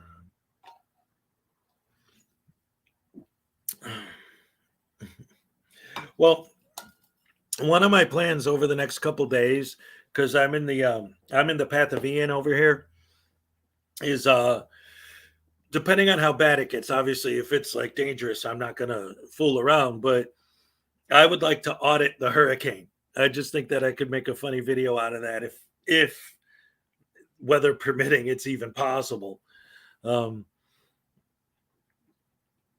Yeah, they always say they have no access to the internet and yet post videos all the time. And they always, well, they lie. They just lie all the time. In fact, Rogue Nation specifically, the video I made about him was all about him lying. And it's because the video of his that I covered is titled, "Why Do They Always Lie to Me?" And then in the video, I have a running count of all the lies, the state lies versus his lies.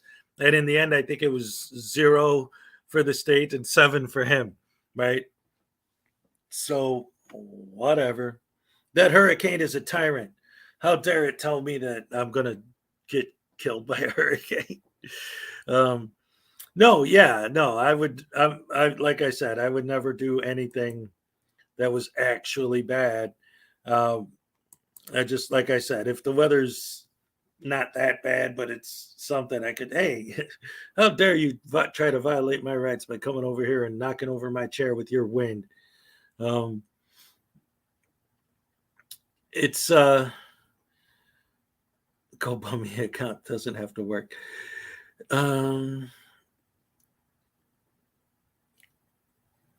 Grand Satans? What did I miss? Oh my goodness.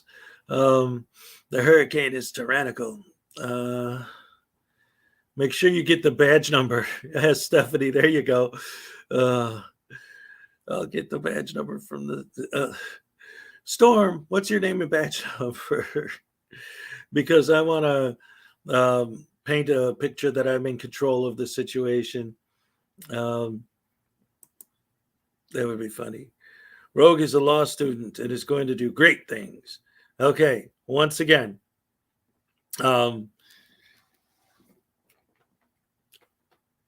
give me, seriously, like, legitimately, because this is the other thing I've noticed too.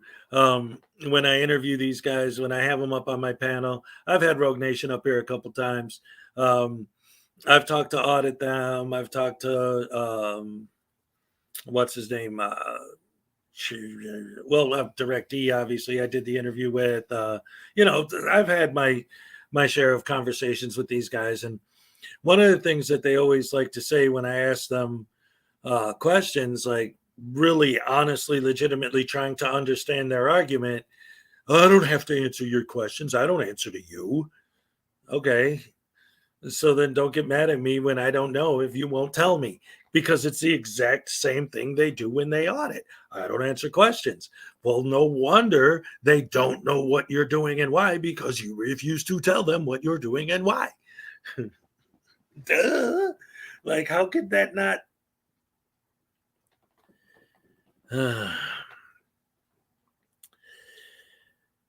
Facebook School of Law, yeah, Google Law School, YouTube Law University, all of those great places to study law.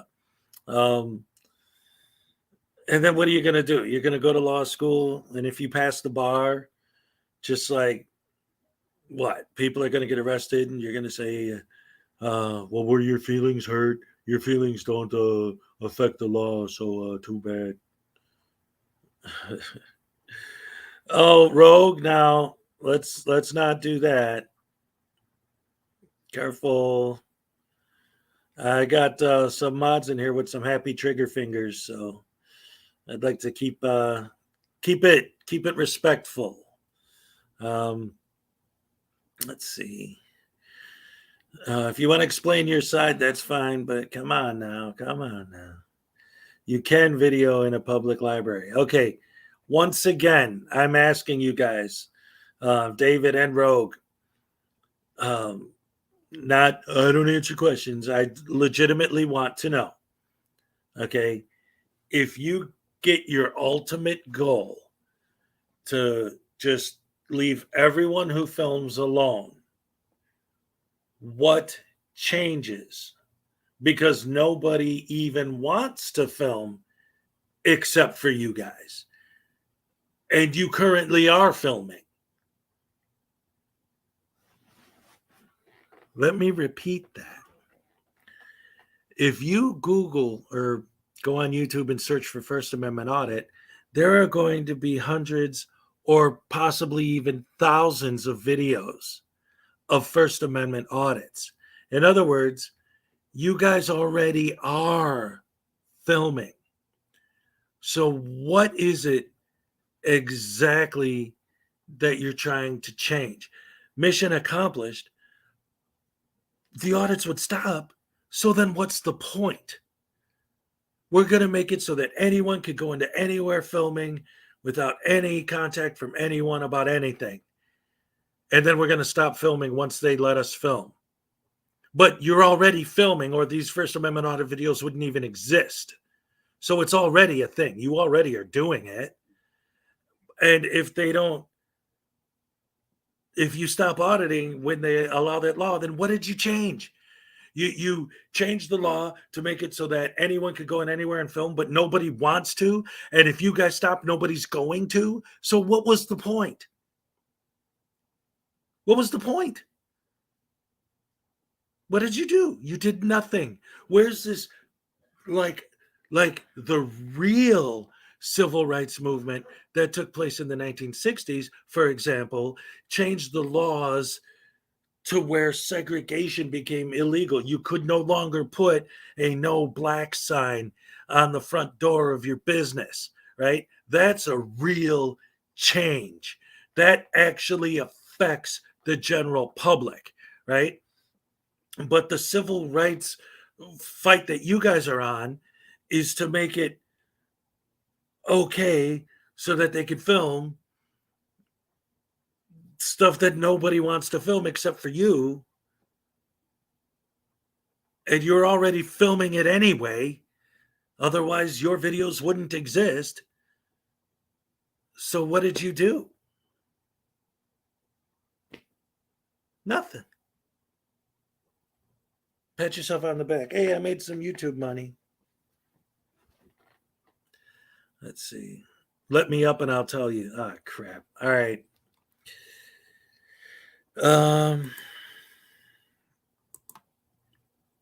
Let's see.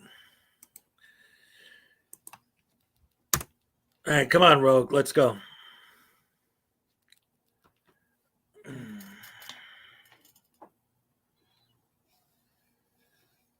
Oh no, Jennifer! I just gave him the because I've had him up here before, and I'd like to hear his answer to the question.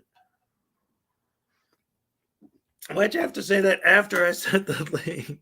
It's not about giving him a platform. It's just about having the discussion. Let's see what he has to say. No, Rogue is a waste. Oh, these people love you, man.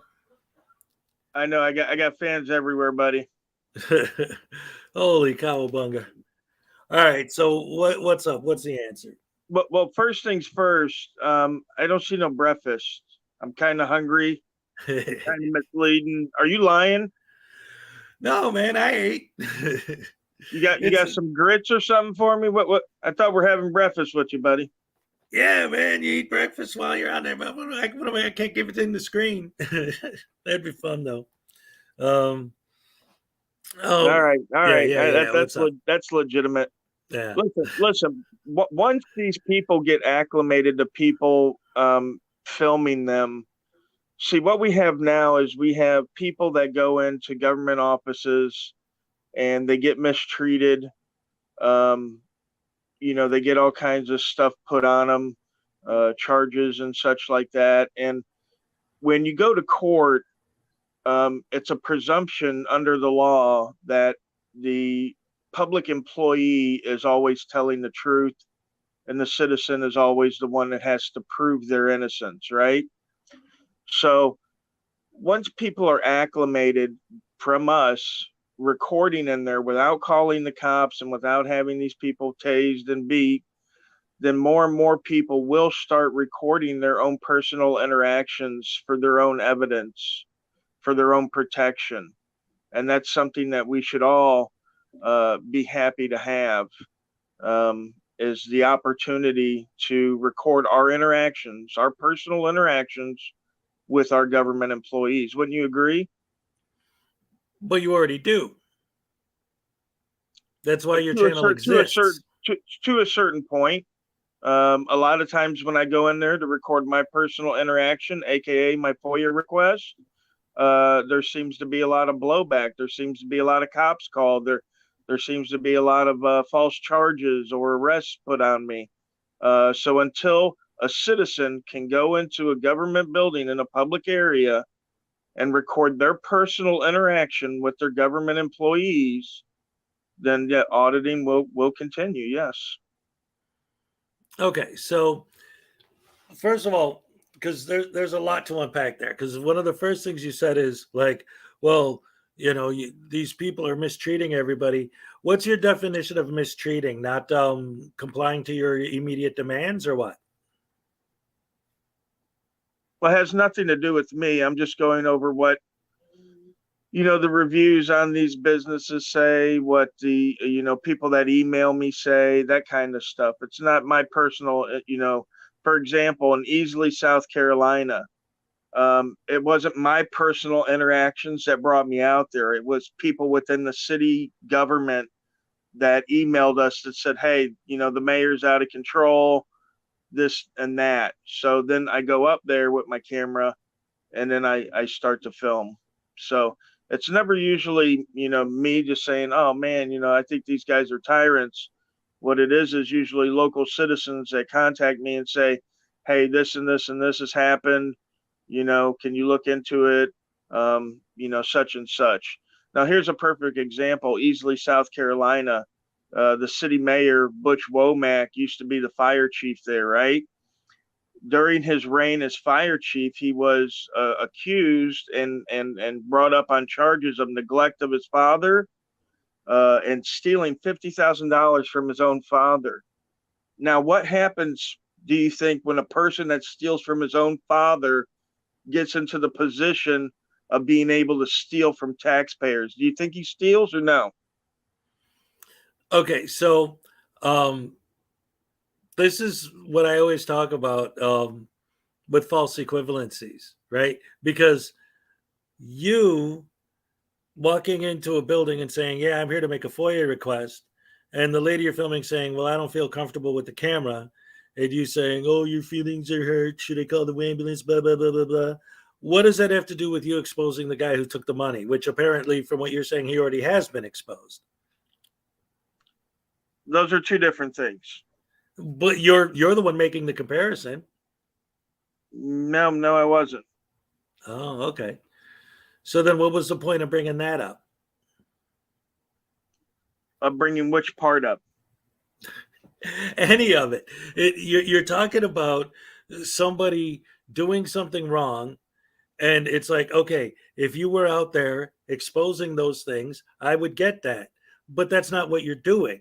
You're using that as an excuse to expose a lady didn't like being filmed. Oh, no. Those are two separate things. I am exposing the mayor and Easley, but the part about going into the government building and recording our own personal interactions, be it a FOIA request, be it whatever, okay?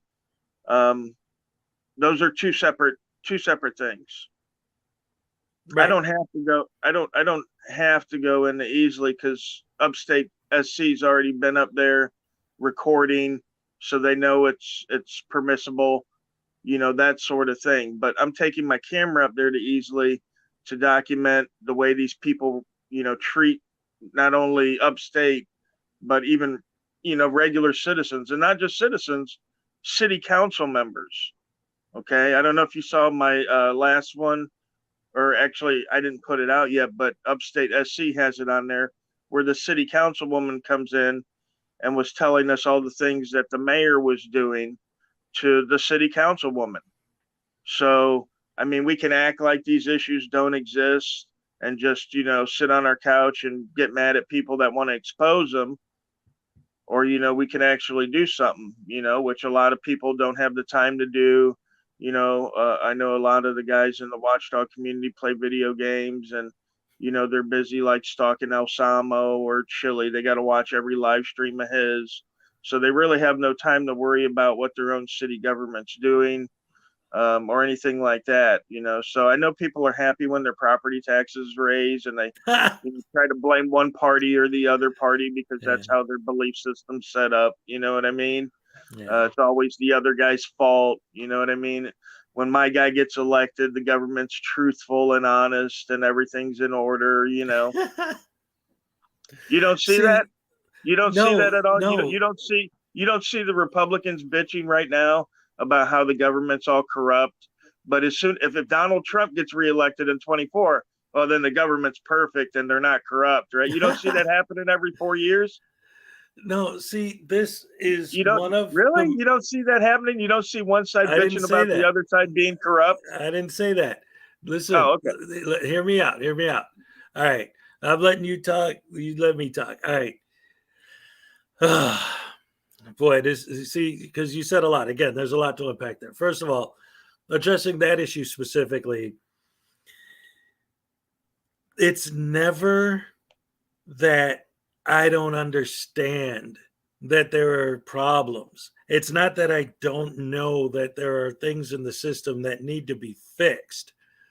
My issue is that 90% of the stuff that I see from all the frauditors is always going into these buildings and getting butthurt because someone doesn't like being filmed.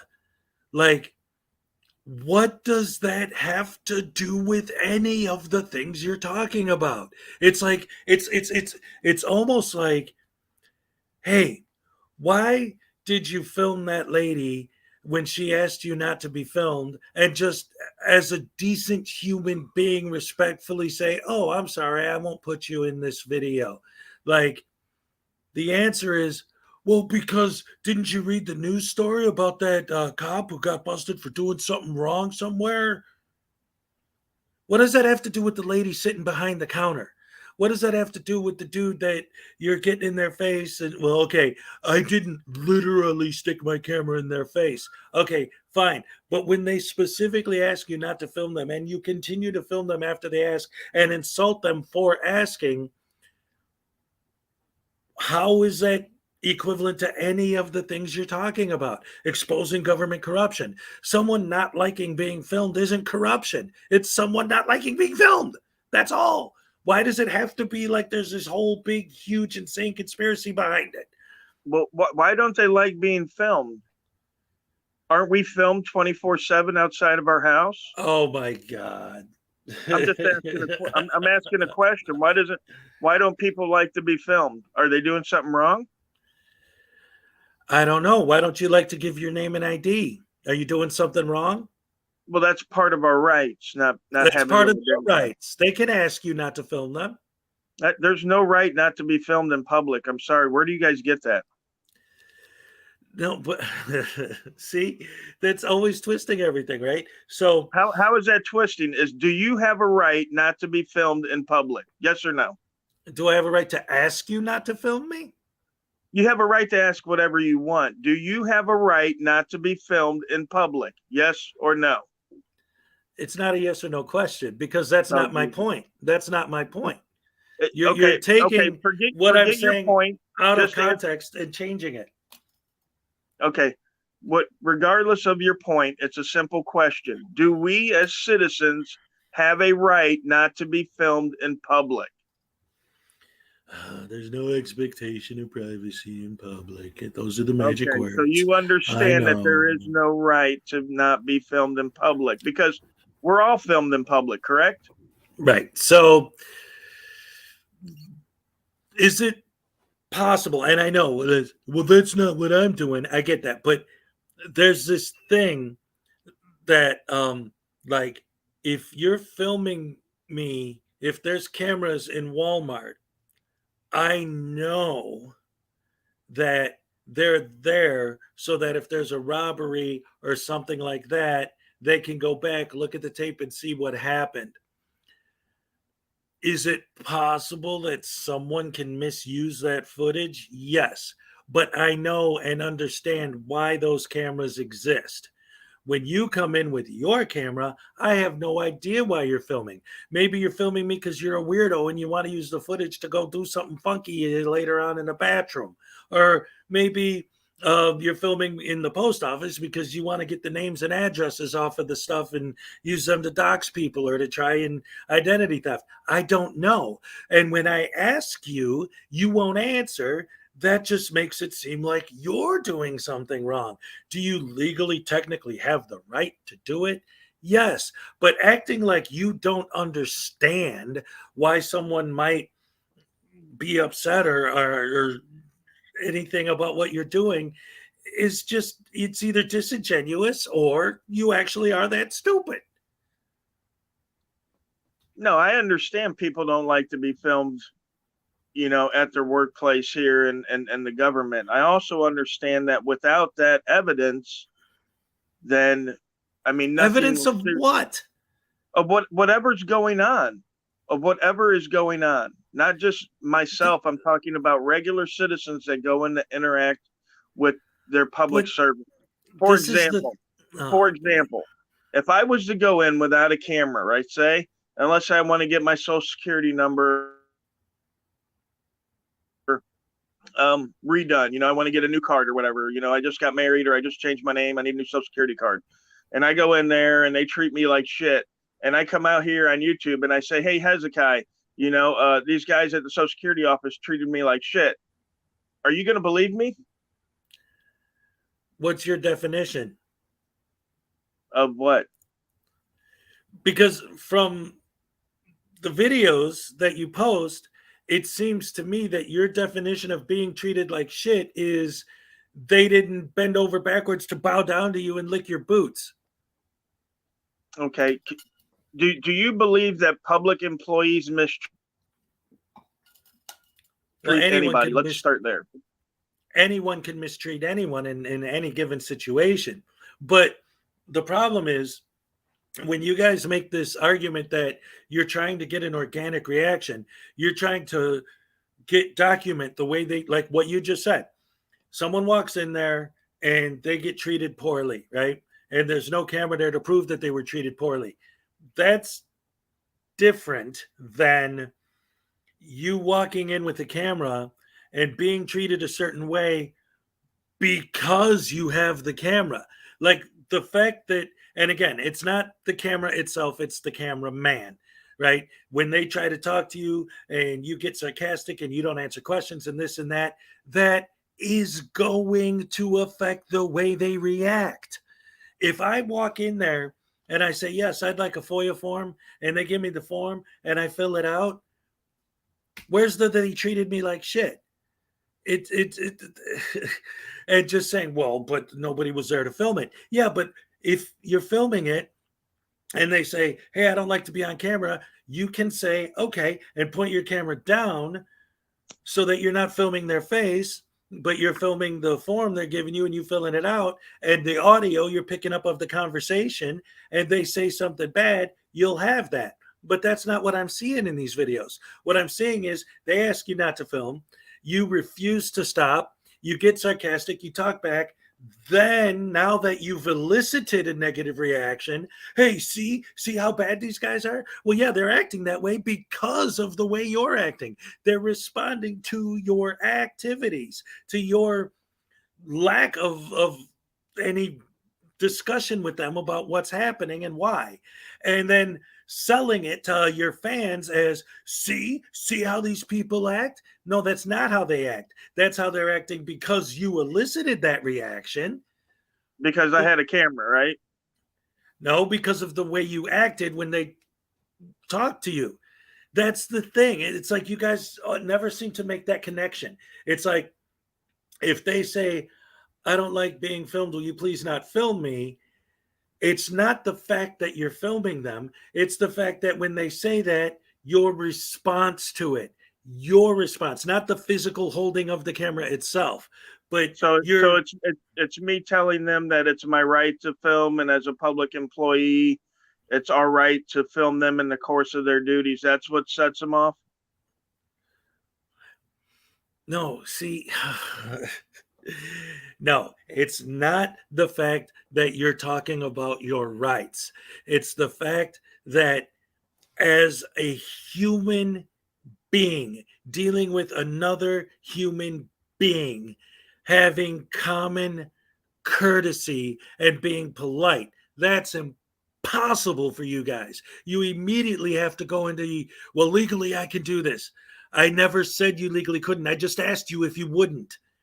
And instead of being a person and saying, okay, you have to turn it into a big argument.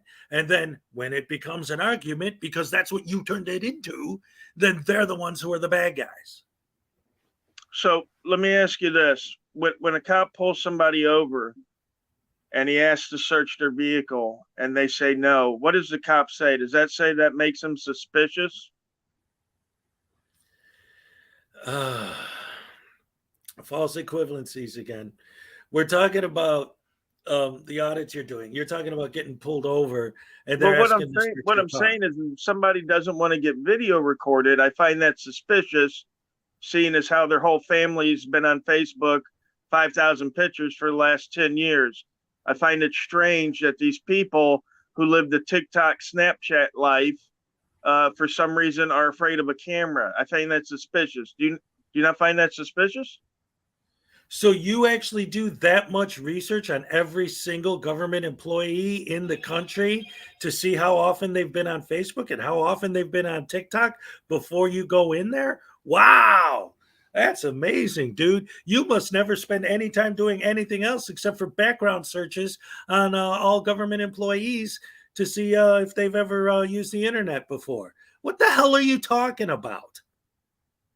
What I'm talking about is those billion of users on Facebook. They're not coming from third world countries. Okay. So if you go on Facebook, then that means that all of a sudden you're majorly awesome slave? That's not what I'm saying. I'm saying that these people are already in the public eye. The First Amendment, the very essence of the First Amendment is to watch over our government officials, okay? So when a government official is being watched over and they say they don't like it, that makes me suspicious, okay? The same way when a cop pulls somebody over and they don't want to get their car searched, that makes the officer suspicious, right? Because if you've got nothing to hide, right? Isn't that how it goes? If you've got nothing to hide. Seriously? Dude, look. Isn't that the line they use? Isn't that the line they use? If you have nothing to hide, then what's the worry? Oh my goodness gracious me. This is amazing. All right. So let's address this piece by piece as well as I can, because oh Lord. All right. First of all, if you're a police officer, your job is putting you in a position to deal with actual criminals. And I get it. You're not an actual criminal. You're just a journalist, whatever, blah, blah, blah. But all day, every day, the situations that I would walk away from, they're paid by us to walk into those situations. They deal with real criminals all day, every day.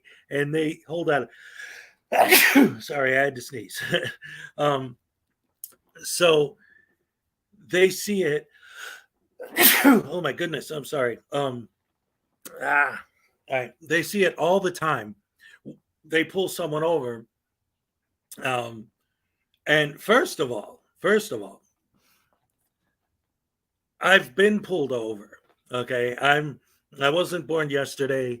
I'm not a sweet, innocent, nothing who's never done anything wrong in my whole life. I've been pulled over. I've dealt with cops, and I've had my car searched twice, ever. So right off the bat, the idea that if you get pulled over, they're going to search your car is a false narrative, because that's not what happens. It does happen, but it's not every time. Also, if they say, can I search your car? And you say, no, I don't want you to search my car. And then they, for whatever reason, they have reasonable articulable suspicion and they search it anyway. And they find illegal firearms, or they find a pound of cocaine, or they find this, or they find that.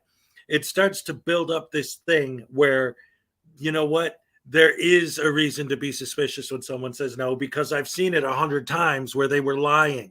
And believe it or not, there are criminals who do lie, especially criminals. Like, people do lie. That is a thing that does exist on earth. You should know, because you lie all the time, right? So that is a thing. So there is a reason, a reasonable suspicion when someone says that. But you deciding that someone who doesn't feel comfortable being filmed, which is a thing. That is a thing. There are people who don't feel comfortable being filmed, have decided that them not wanting to be filmed is suspicious because you just built this narrative in your head. There's no reasonable reason to think that it's suspicious that somebody doesn't feel comfortable being filmed when they're at work, especially if all they do is say, oh, you want one of those forms? Sure, I'll give it to you. Or, oh, you know what? You could download one on our website. And because 99.9% of people in the United States these days do have access to a computer, because even if they're bored, they could go to the library, they could go to the website and print it out. So 99 times out of 100, someone asks for the form, they say you could get it online, they say, okay, thank you, and that's it. That's the whole interaction. There's nothing else to it. But all of a sudden, after all the years you're working there and doing this over and over and over a million times, some dude comes in with a camera and says, hey, I want a FOIA request. And they say, okay, but I don't feel comfortable being recorded. Now, all of a sudden, that's suspicious behavior on their part? I don't buy it. You just made that up in your head.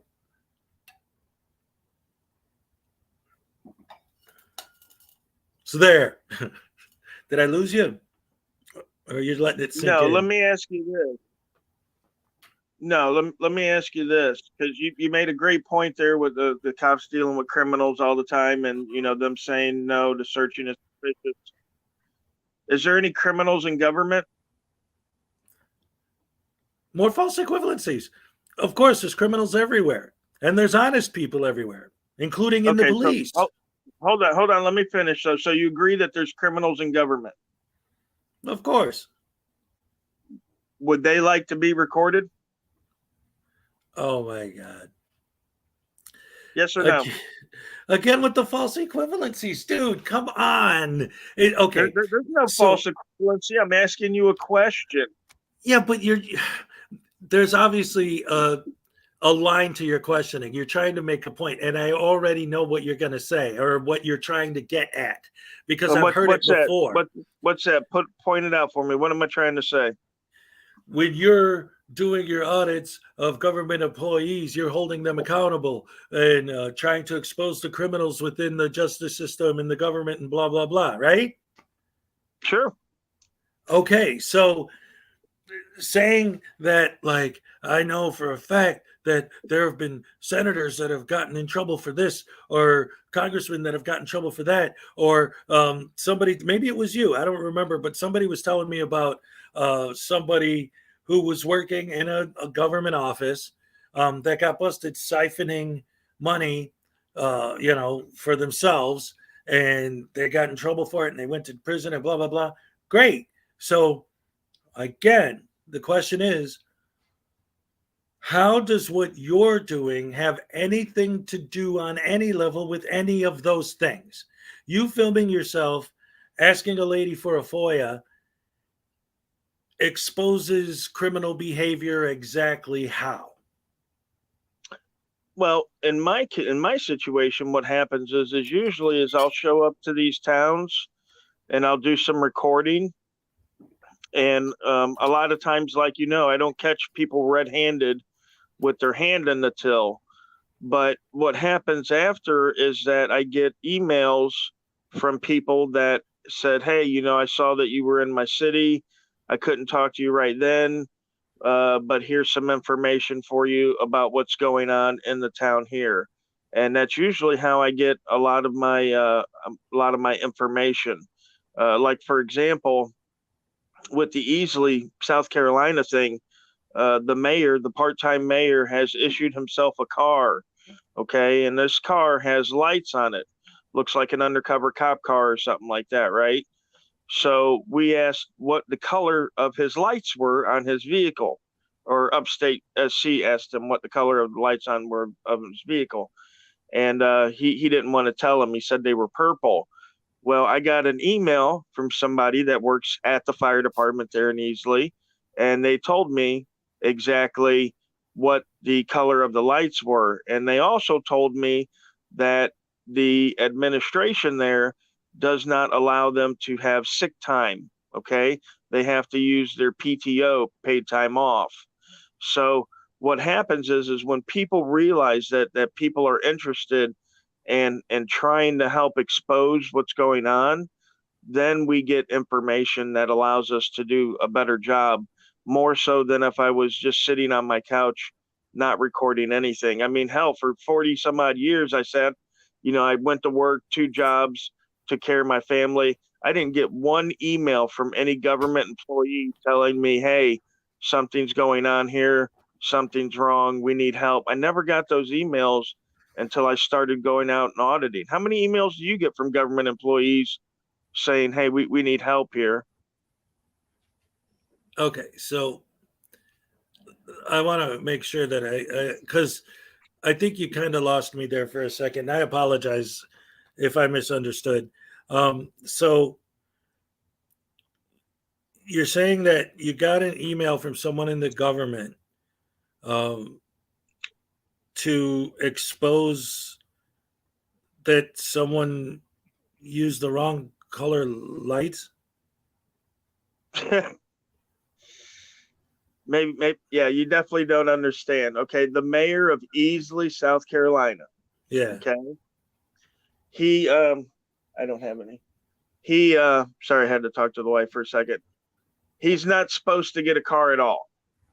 Okay. It's not in the ordinances that he gets a car provided to him. It's not in the state law or anything like that, but he took it upon himself to take a car. Okay. And he took it from the fire department. Okay. So what happened is when he was fire chief, he requested a vehicle. Okay. For the fire department. Okay. He got the vehicle while he was the fire chief at the fire department. When he got elected mayor, instead of leaving that vehicle with the fire department, who it's supposed to be for, okay, he told the new fire chief, no, I'm taking this vehicle. Okay. This is now the mayor's vehicle, even though he's not authorized to have one. Okay. Now this vehicle has emergency lights on it. Okay. Here the emergency lights. So what?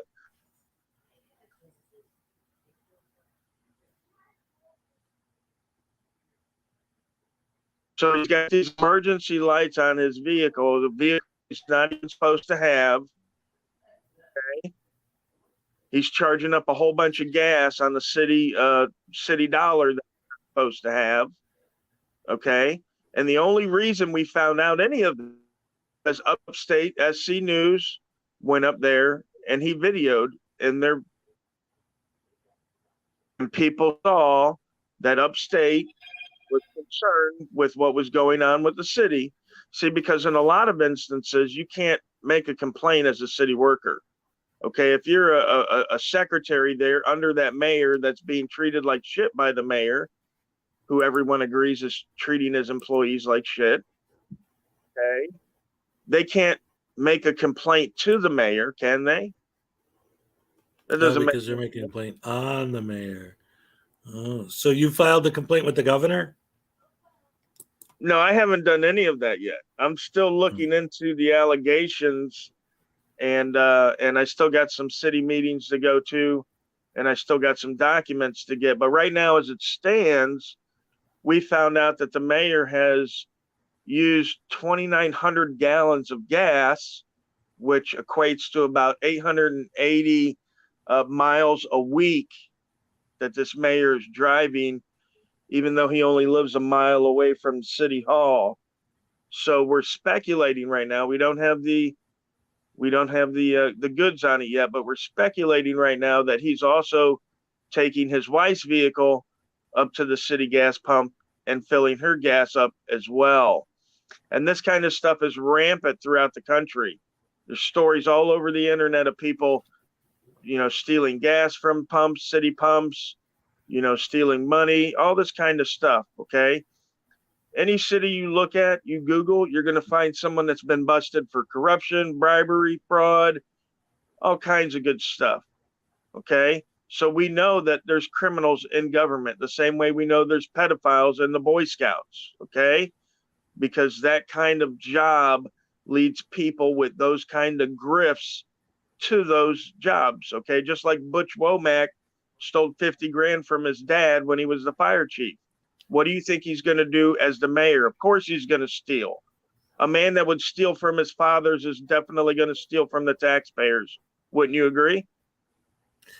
Oh boy. All right, listen. First of all, one of the things that I like to hear a lot of times from the auditing community is the whole, argument that, if they committed a crime in the past, you can't hold that against me the rest of my life. But if anyone else did, then of course you're going to hold that against them the rest of their life. But anyway, that's a whole nother point. So let's address that for a second. All right. I listened to what you had to say and I paid attention and I see your through line. I actually followed your train of thought and how this connects, right? In other words, my question is, how is, giving the lady behind the counter a hard time have anything to do with government corruption? And you're saying, well, if I didn't do that, then some random person that obviously knows who you are because like your people in your echo chamber are going to email you, right? Some random person emails you and tells you this story. So now you're investigating to see if it's true. So that is that portion of it.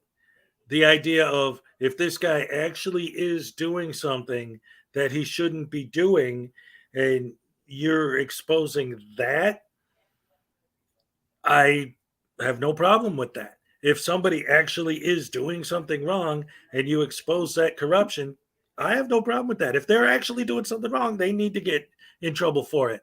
But it's the process in which you created the situation to get that email in the first place. Like what you do on a daily basis isn't investigating these sort of things. You could go in, anyone can go in and do a FOIA request for this information, for any information, whatever it is that is public information, get the document, look at it, research it, study it, figure out if there's something in there that doesn't add up, and expose those people based on those documents. You don't have to, while you're making the FOIA request, film yourself doing it and be rude to the people who you're making the request for, making the request to. There's no point in that. Is it our right to do that though? Always falling back on, well, technically, is it legal to do that? Well, technically, you're not going to get locked up if you cheat on your wife. Does that mean you should? Because it's legal? I do believe adultery is illegal in some states, but they're not going to lock you up for it, though, is the point. Well, maybe they will, maybe they won't. I guess it depends if you're friends with the DA. But my point is this, is that we would have never known about the stuff going on in Easley had we not been there to record. How many FOIA requests have you done in your city to expose corruption? Or do you just think corruption doesn't exist in your city? Oh, no. Where I'm at right now, I know for a fact that there's some big problems going on out here. And in fact, that was one of the times that. So what have you done about it? Let me ask you that. What have you done about it? You know about it. What have you done about it? What requests have you made? Well, this is what I'm explaining to you. One of because the majority of the stuff I do is trying to expose frauditors, but I haven't always just been 100% behind the cops and back the blue no matter what. Right now, I am in Pasco County, okay? And in Pasco County, there was this huge expose about the police department in Pasco, the sheriff's department, and how and I covered it thoroughly. And I went over all of the problems and all the issues and all the things going on with these guys because they actually were doing something that I thought was wrong. So the point I'm making is it's not like I said just now that I absolutely back the blue no matter what. If they're wrong, they're wrong. And I'm not going to sit here and pretend they're not, right? But my issue is that this whole auditing thing has gotten to a point now where you got idiots like SGV News and KC Camera Boy and Silence Boy and NC Tyrant Hunter and all these guys just walking around messing with people that aren't government employees, that have nothing to do with government corruption on any level, and pepper spraying random citizens left and right, and just going around being bullies and filming themselves doing it to make money on YouTube. And using the same arguments you're using as an excuse. So it makes it extremely difficult to believe that anyone is in for it for the right reasons, especially just, for example, a couple hours ago on this very stream, I covered Directy's court appearance. And while the judge is talking to him about how, well, this video proves that you did it, he whispers under his voice, yeah, that video made me $5,000. Right, because making money is more important, right? And then Silence Boy flashing all the money he makes from his videos on his videos. And then who else? What was the other? Oh, there was this guy, I forget his name, but he was on Troll's channel about a week ago, and he flat out said, I saw these auditors on YouTube. I thought, hey, that's a great way to make money. I'm an asshole anyway. I might as well get paid to be a professional asshole. And he just flat out said it. Like, that's what it is. Okay, so you generalize me with these guys is what you're saying. Well, when I see the way you treat the government employees, it makes it hard for me to think that you're doing that out of the kindness of your heart and that it comes from a place of love. Okay, so you watch my work, so you know how I work. Do I ever say anything to anybody before they say something to me? Oh, right. Yeah, they make first contact. Yes. Again, it's your response to what they say. Obviously, okay, so what did they say to me? Did they come up and say, "Hey, dude, I see you're recording. You know, I was just curious what you're doing," or do they come up to me and say, "Hey, you're not allowed to record here. This is a government building. You're not allowed to record here. You're going to need to stop." How do they approach me? Do they approach me polite and kindly? okay, so wait a minute. Let me make sure I understand the question. So what you're saying is that you walk into a building and someone says, hey, you're not allowed to record here. And then you walk into a different building and they say, hey, you're not allowed to record here. And then you walk into another building and they say, hey, you're not allowed to record here. How many buildings do you have to walk into and have them say that before you realize that that's what they say every time? And not act like all like, what do you mean? I didn't know. I never heard that before. That's my First Amendment. If they always say that, then you know that's what they're going to say. And if you're still doing it knowing they're going to say that, then you're obviously doing it on purpose. Well, yeah, I record on purpose. Absolutely. To elicit a negative reaction. Well, no, I don't want any reaction. I want people to leave me alone, to exercise my rights just like they would if a gentleman was concealed carrying walking down the road. You know, when we exercise our rights, that doesn't give people permission to come up and ask us why we're exercising them, or, you know, or I feel uncomfortable, you know, because I was involved in a school shooting when I was young. So now I see people with guns and it makes me uncomfortable. We don't exercise our rights to give people a reason to come up and harass us. That's not why we exercise our rights. They're harassing you. Yes, when people accost me when I'm out, not bothering them or talking to them, yes. How do you define a cost? A cost by trying to get me to answer questions that I don't have to answer. You see, like if you were my dad and you came up to me and you said, son, why are you doing this? Why are you doing that? You know, blah, blah, blah. You know, when I'm out on the street, like, so let's say I'm out with my family and I see somebody recording at the beach or at Disney or just, you know, downtown Kissimmee, or, you know, I'm in Florida like you. So, you know, there's a lot of tourists. They all have cameras. I don't stop the tourists and say, hey, why are you recording? You know, you got me on that camera as I came out of the restaurant. You were probably just taking a picture of the front of. I don't like being recorded. Wow. See, I've said this about you before. I don't know if you heard it on one of my previous streams. I'll give you credit for this.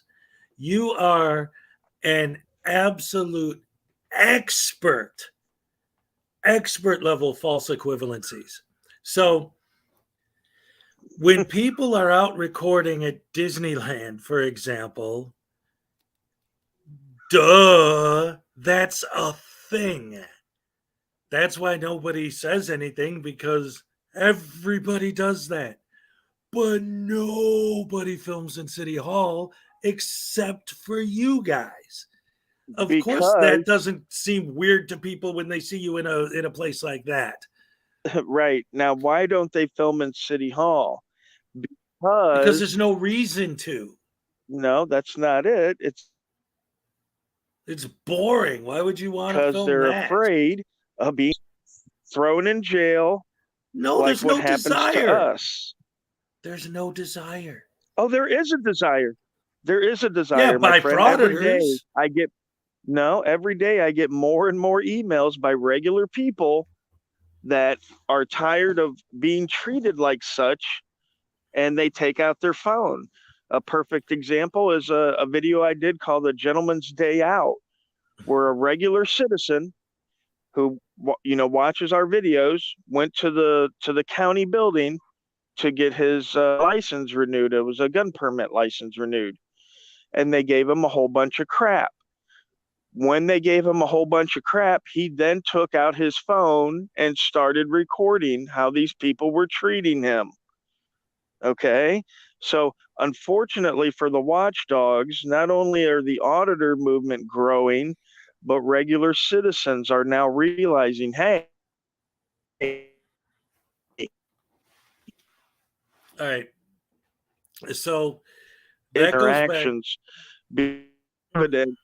I'm just a disgruntled person, or I'm going to get somebody who says, well, they only treated me that way because I wanted them to lick my boots and bend over, you know what I mean? Instead of what's really happening, which is reality. Oh, I see. So the reality of the situation is that you guys want to get their natural reaction, right? To prove how they act all the time, and just because you're filming it. Now, you keep going back to these emails you're getting from your fans. You don't think that because these people are fans of auditing channels, that that's putting these ideas in their heads that they wouldn't have had on their own? Because the general public still, let's be realistic. Our community on both ends is a niche market, right? If you just walk up to a random person on the street and ask them if they've ever heard of a First Amendment audit, they won't know what the hell you're talking about, right? So it's not something that the general public is aware of. So the emails you're getting are not from the general public. They're from fans who are getting these ideas put in their heads from watching videos from auditors. So I get what you're saying. Or they're actually people that work at the places, like I've said, that see me come in and they say, hey, this guy might be interested in understanding what's really going on here. And then they email me, not ever having seen a First Amendment audit in their life. Right. But then again, that goes back to, like I said earlier, somebody actually is engaged in some sort of corruption. Somebody actually is engaged in doing something wrong. Fine. They're doing something literally wrong, then they need to literally get in trouble. I get that. But once again, just walking into a building, requesting a FOIA, and when they ask not to be recorded, refusing to stop recording, and if they ask you why you're recording, refusing to answer them, and this and that, how does any of that do the corrupt? Okay, so in this one particular circumstance, doing so, somebody else who saw what you were doing said, oh, you know what, I'm going to email this guy and let him know what's up. Like, okay. Is the point that the reason you do it is so that maybe once in a while someone might think, okay, I'm going to tell this guy what's up, so you're going to bother everyone else intentionally to trigger them for clicks and views so that maybe someone will come and expose something like to you? Like, you're not exposing anything except your own ignorance. Well, I guess you can look at that if you'd like. Yep, that's perfectly fine. And like I said, there's definitely more than one instance. But again, like you were saying, there's a lot of stuff happening there in Pasco County. So, so what have you done, and what government agent has emailed you from Pasco County wanting you to help expose something? Well, I'm generally interested because Pasco is a hotbed of bullshit down there. Well, what's going on specifically that I was talking about on here, trying to help spread the word that it's going on, is under investigation. There's the process is in process. The justice system is looking at it right now. The big thing was that the Pasco County Sheriff's Department legitimately had not like just some rogue cops doing this or that. It was legitimately part of their actual policy. If they ever arrested a minor, to purposely go out of their way to harass that minor anytime they saw him, in the hopes that it would deter him from committing future crimes. But the end result is somebody who got arrested maybe for whatever, I don't know, maybe he had a bag of pot on him or something, or a joint or whatever, some stupid small little thing, gets arrested. Now he's walking down the street, the cops are pulling him over and searching him and giving him, when he's literally, there's no RAS, there's no reason to stop him. I saw a video of a Pasco County sheriff pulling a lady over, and then when she says, why did you pull me over, he said, where's your son? She's like, what are you talking about? He's at home. I'm driving to the store. Why did you pull me over? Because we don't know where your son is right now. You can't do that, right? So I showed that video, and I was like, look at what these guys are doing. This is terrible, right? And they're under investigation now. There's this whole that big video's thing on your channel? Yeah, I covered it within the context of other stuff. I have to search to find out exactly which video it was, but I actually got it from Natalie Lawyer Chick is where I pulled the clips from. So if you check her channel, she has a video specifically just about that. So you could probably find it easier there because, like I said, it was within the kind of like this. Like, this is a 2-hour stream and I stream every day. And it's like, oh, yeah, I remember a year ago I did a stream where I mentioned this. Like, I don't remember which specific video it's in right off the bat. I'm sure I could find it. But like I said, Natalie Lawyer Chick's channel did a video just about that. And that's where I got the clips from. So it'd probably be easier to find it on her channel. Plus, I'd rather give her the clicks, because she's the one, like I said, I got it from. But right. yeah, so okay, so you got the clips from her. So what did you do specifically to help expose that in your own county? Did you make a video on it just about it yourself? Did you go down to the sheriff's department and pull FOIAs? I know exactly what you're talking about. It's the predictive policing model that Pasco's been using. And basically what it is, it's an algorithm that they feed in people's information, and it spits back a probability of these people maybe will commit a crime in the future. So what they were doing with that is they were using the algorithm to say, hey, these people are more likely to commit crime, so we're going to go harass them thinking we'll catch them in a crime. It's absolutely illegal, and it's terrible. They actually forced people to move out of the county because the harassment was so fucking bad. So what did you do specifically about it? What requests did you make? Okay, so first of all, as far as the wrongness of it, that is a situation where I can agree with you 100% about the cops being wrong, right?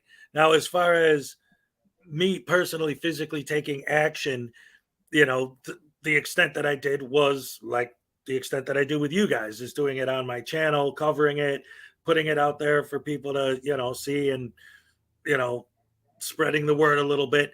But if in the same sense that you often will answer questions with other questions, let me do the same to you.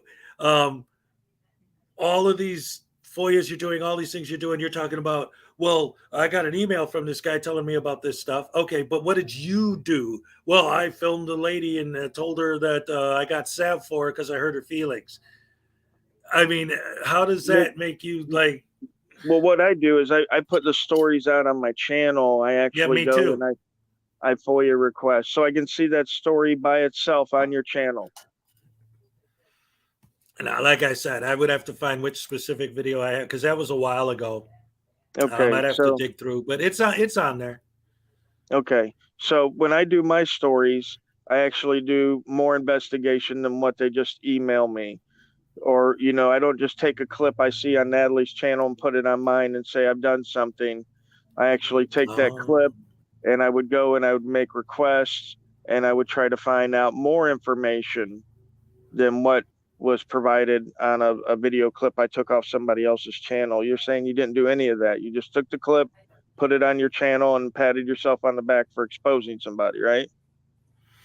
No. See, what it is because your idea is better. What I should have done was I should have went to the Pasco County Sheriff's Department and I should have FOIA requested all the salary information for all the officers so I could look and see how much they get paid and say, yep, that's how much it gets paid. Wow.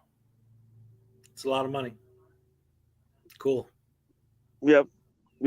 That'd change everything. That'd definitely stop the corruption. Looking at their information. Well, I mean, everybody has a part to play, whether big or small. I mean, you could have got together with some other people. Here, let me give you a perfect example. There's some people up in Walton County, Florida. You know where that is, right? Yeah. Okay, up there in Sandestin, and they're dealing with their local county commissioners and county, sheriff and county attorney and stuff, and it's real corrupt up there. Okay, we're talking upwards of like $500 million worth of fraud being committed against the taxpayers up there through building stuff, developers and stuff like that on Sandestin. So what these people have done is they've got together just regular citizens that own businesses in the area, and each one of them has a specific area which they're focusing on, be it public record requests, city meetings, county meetings, just different stuff. And they're pooling all this information and they're getting it together and they're sending me the documents and they're sending me all this stuff. And then we're going to do a show on it and we're going to expose it that way. So, I mean, there are stuff that you can do in your local county, rather than not do anything at all, to take make a change yourself. But I mean, I guess, I mean, I could just, sit here and not do anything and, live my life and say that that's productive because I followed the government model of, go to work, raise your kid, die. Wow. That's amazing, man. It's kind of interesting the way that you build these scenarios, man. Like instead of pointing to, and again, like, hey, News Now enemy, Miss Mandy 777, good to see you guys in here. Mike C, what's up? Sorry, I got to say hi I haven't looked at the chat in a while because I'm actually trying to pay attention to what you're saying. So, and again, before I even get more into it, I want to make it clear that I appreciate once again that whether we agree or disagree on the things, or if the debate might get heated once in a while, the fact of the matter is I appreciate that you're actually trying to have a legitimate discussion with me, right? Not just, oh, you're an idiot, screw you, buddy. Like, so many bootlickers. You're actually having a conversation. I appreciate that. So I just wanted to make sure I say that. Now, as far as the point you're making, like taking this sort of idea, right? Like, well, what are you see this corruption, you see these bad things, you see this stuff. What are you physically doing to go out there and make changes and blah, blah, blah? Once again, doesn't address the idea that there are certain things that you can do if you do want to physically go out there and make these requests and do these researches and do these investigations and all this stuff. None of those things are what I have an issue with. All right. It's the majority of the stuff that we see is the same old, walking into a building, people ask you not to film them, and you say, I have a right to film you. I don't care what you say. I'm going to do what I want. Now you go be a good little dog and run and get me my FOIA request because you're my servant. So screw you. Like, none of that is the things you're talking about. I'm not against any of the things you're talking about. I'm, in fact, for the things you're talking about. But it doesn't compute. It doesn't equate. How do we get there is what I'm asking. How do we get there? How do we get not by to screwing with the lady people... behind the counter.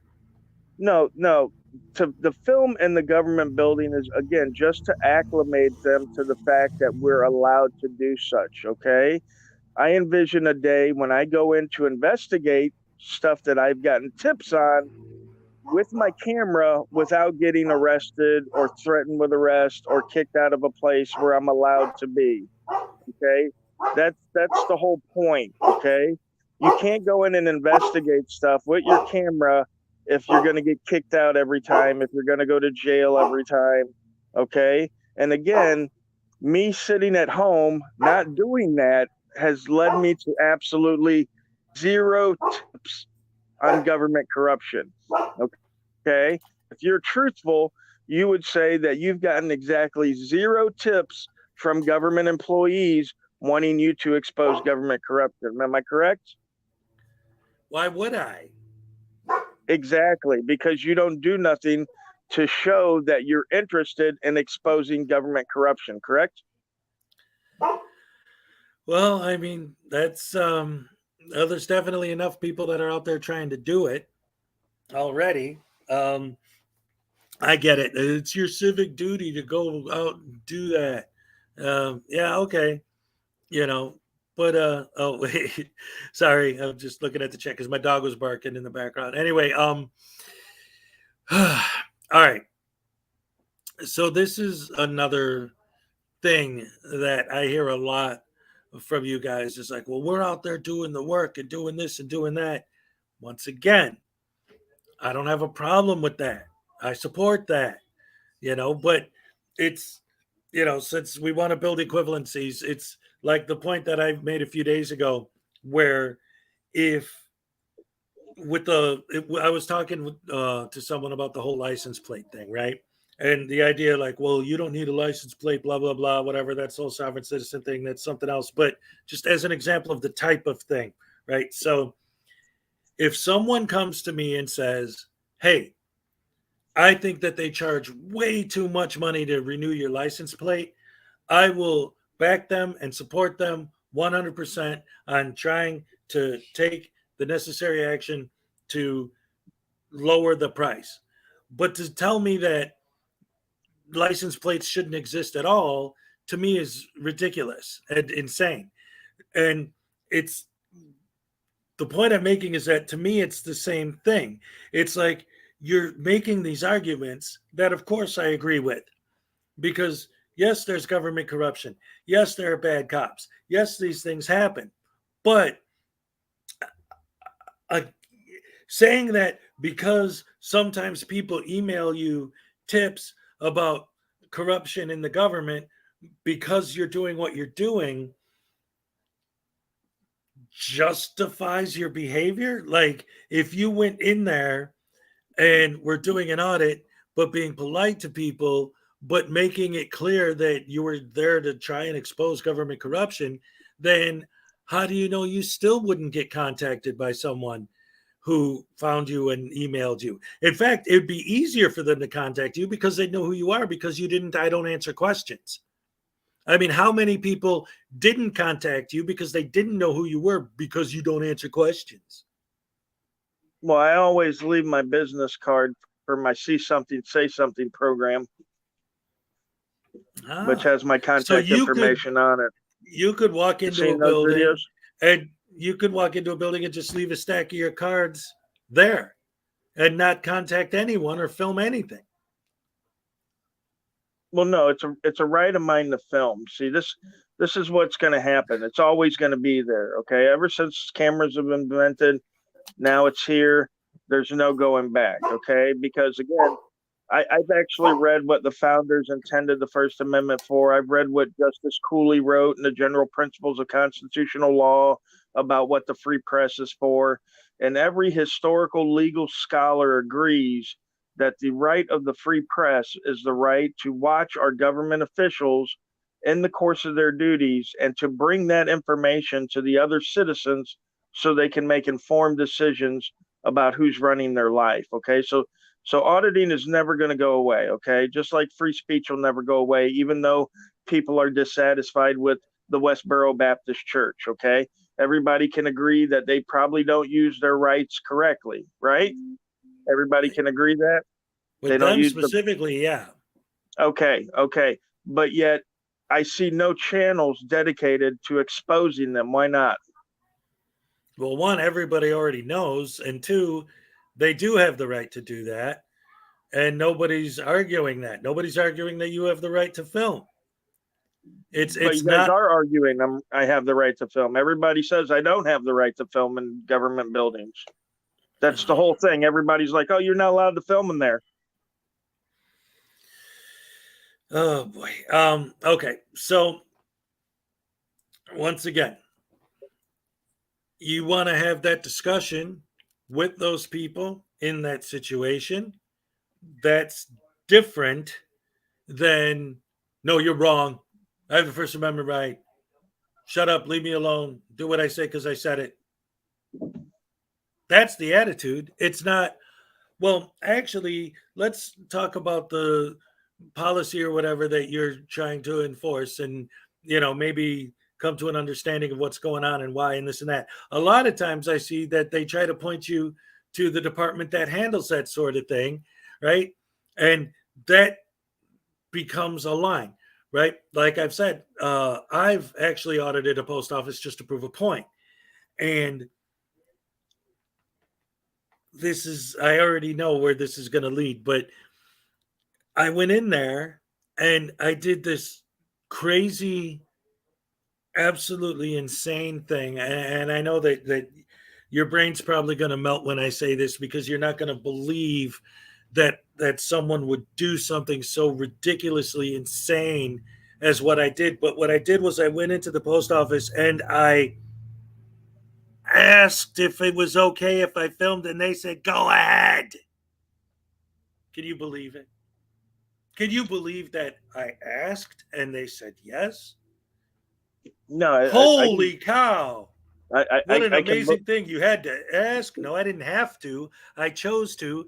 And because I was nice and polite, they said, okay. Well, why didn't you have to ask? That's the point. No, That's but I'm saying point. It isn't about have to. It's about basic human decency. It's about respect. It's about empathy. It's about just. Do you ask anybody else to exercise your rights? Do you call the police before you open, conceal carry and ask them? Wouldn't that be polite? No, because nobody would expect that. Because it's your right, and so everybody knows you don't have to ask permission to exercise your rights, right?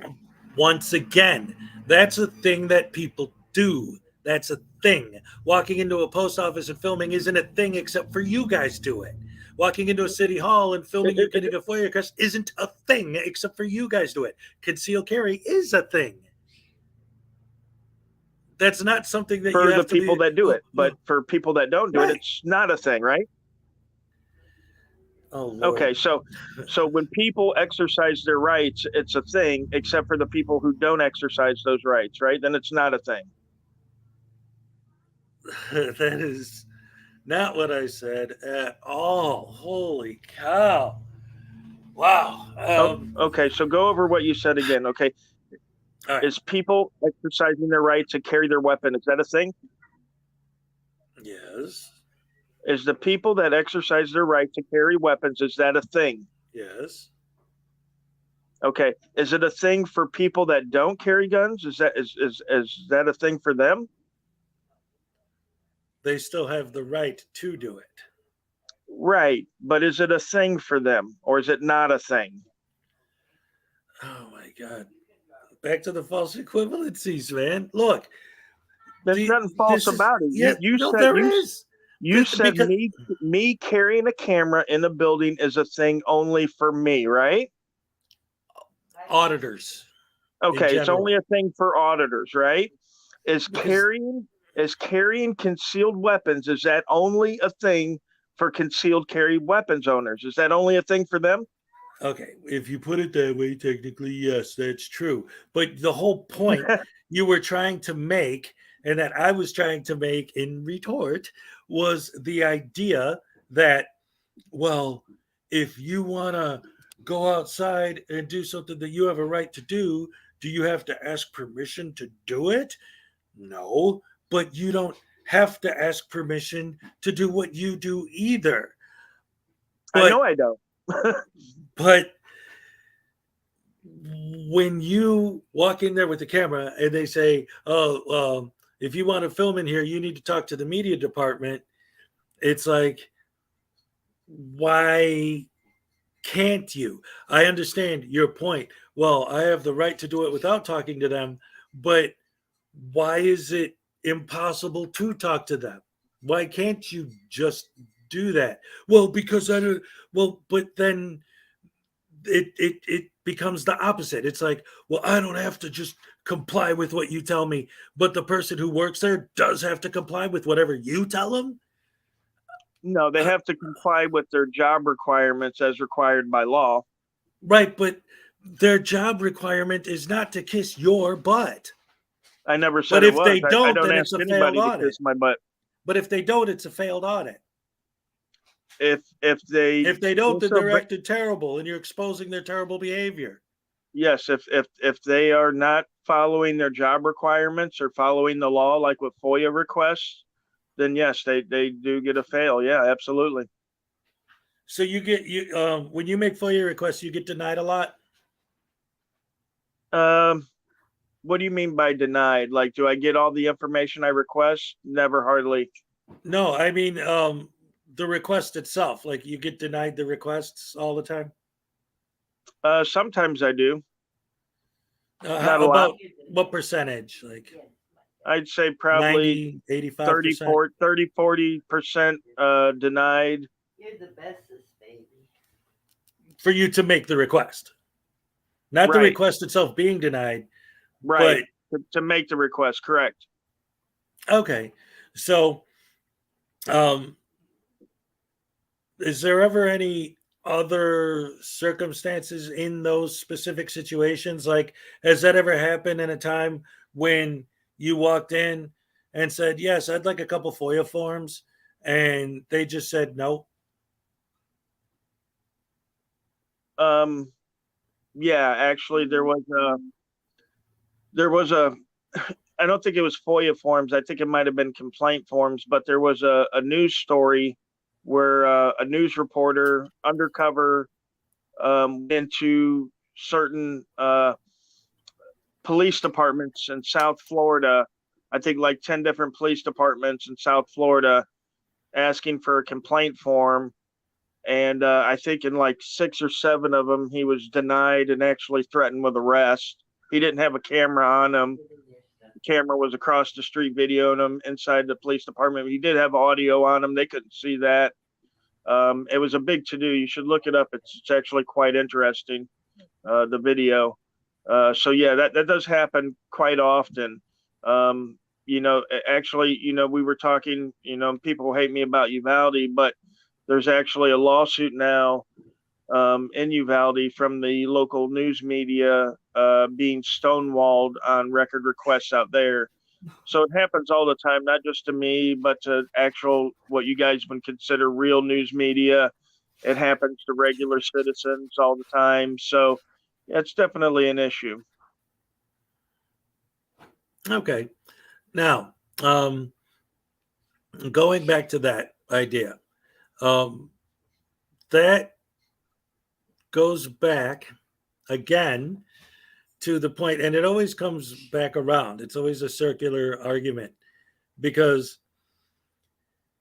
every time that you would not, and I don't mean necessarily you as in you specifically, but the auditing community in general, basically when you guys go out and do your thing and then point to all of these terrible, horrible, awful things that happen, it's like, okay, yes, I get it. And that's what makes it difficult for me, at least, trying to really get my position and my ideas through, not necessarily saying like, I want to try and change your minds, right? Everyone's entitled to their own opinion, and that's great. That's wonderful. That's what makes America great. You don't learn anything from just sitting in an echo chamber, right? That's one of the reasons why, again, I have you come up here.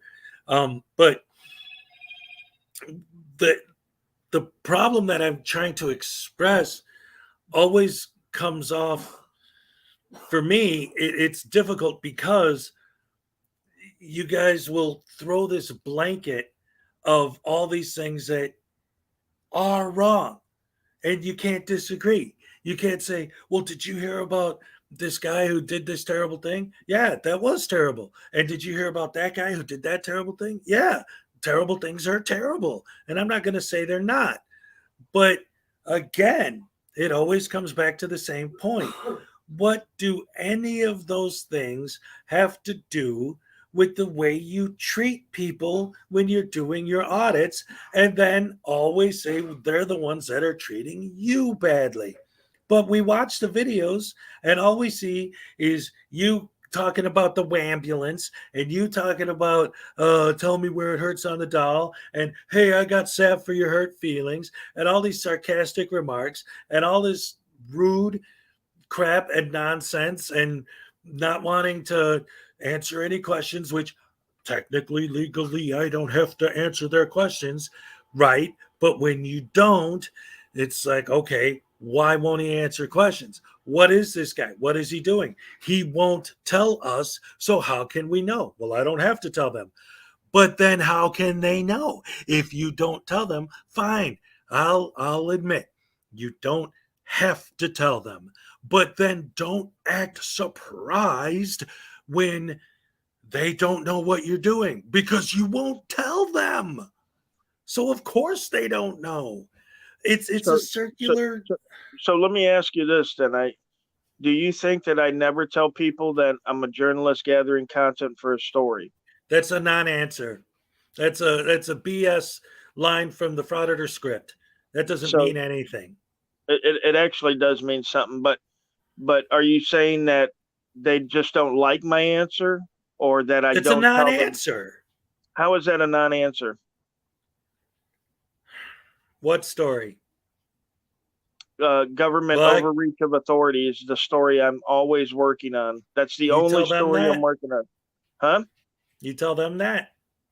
No, most reporters won't tell you the story they're working on, because again, it's not a requirement, and plus it interferes with the story. Just like the police don't tell you what they're investigating. Is it suspicious when I go up to the police and I say, hey, what's going on with this traffic stop? And they say, well, it's under investigation.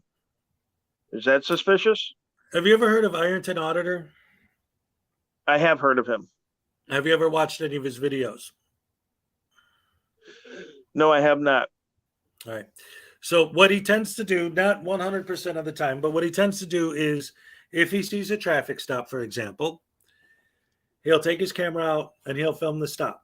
He won't engage with the police at all. He won't say anything. He'll just film the stop. Then when it's over, he'll ask the police what happened.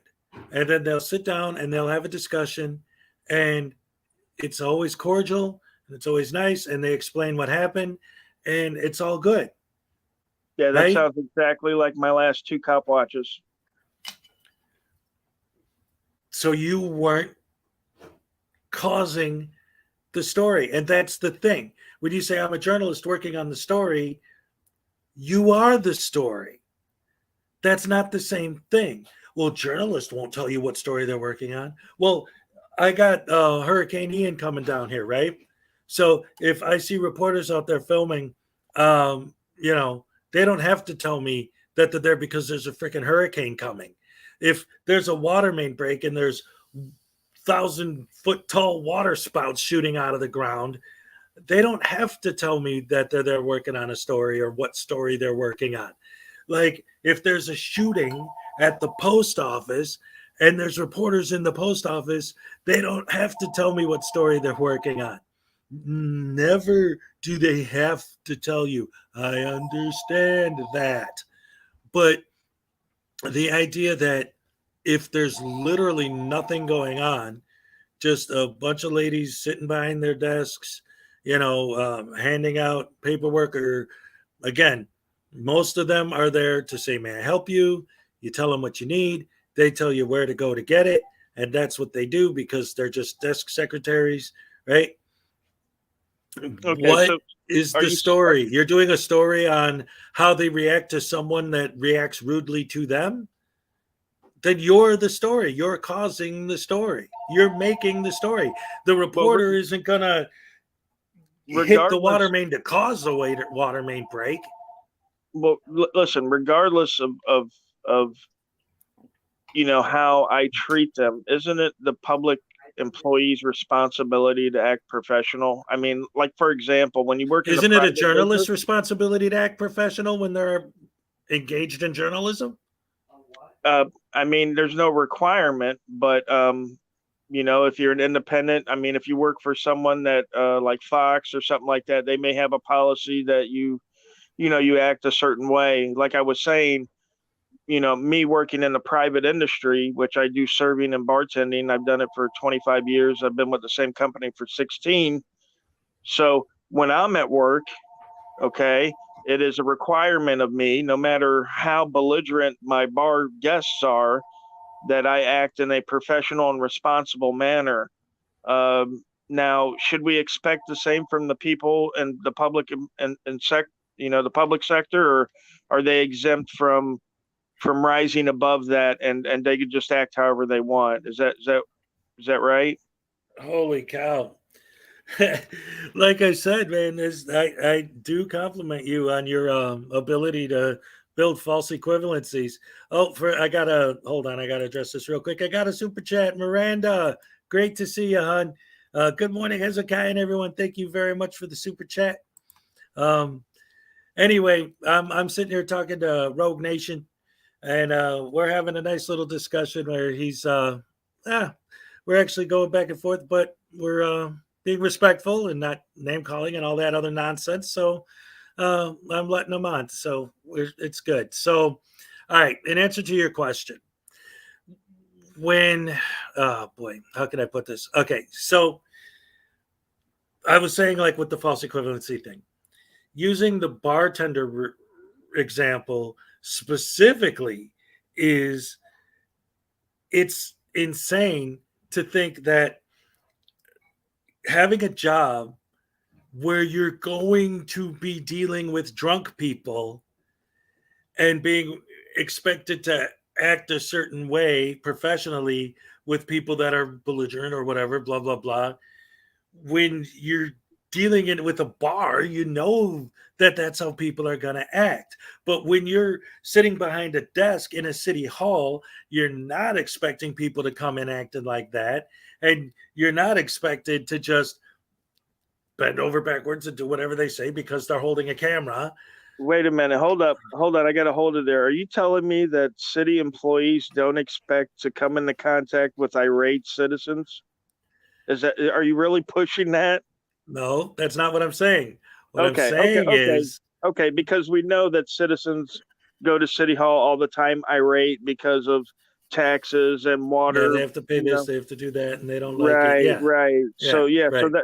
that's pretty much the same as a bar, right? In City Hall, you're going to deal with irate citizens just from the nature of government, correct? Yeah, but there's a certain amount of reasonableness that you can like actually talk to someone when they're sober that you're not going to get from somebody when they're inebriated. Well, let me ask you this. Let's take the bar thing out of it. In the private sector, are you required to stay professional no matter how your customer acts? To an extent, there's a line. Or would you have a job? It depends. There is a line. I've What's been in that line? customer service. Well, what's that line? Well, like personal threats, right? Something like personal threats? yeah, things like that. Definitely. Okay. So if someone was just being rude or snarky, you would be expected to remain professional, correct? Well, yes, you'd be expected to handle it professionally, but again, what my job and my training and everything else that I've been told about how to handle those types of situations is not your idea and your definition of how you think I should handle those situations to be in compliance with my job requirements. You have your idea of what you think my job requirements are, and that's the standard you hold me to. But my job itself might not hold me to the same standard you personally just decided it should be because you're the auditor, so it's up to you. Yeah, no, we're talking about Hill versus City of Houston, where they laid out the requirements that, public servants are allowed, are expected to be able to take verbal, reprimands or redress of grievances. That's another one of our right, a redress of grievance.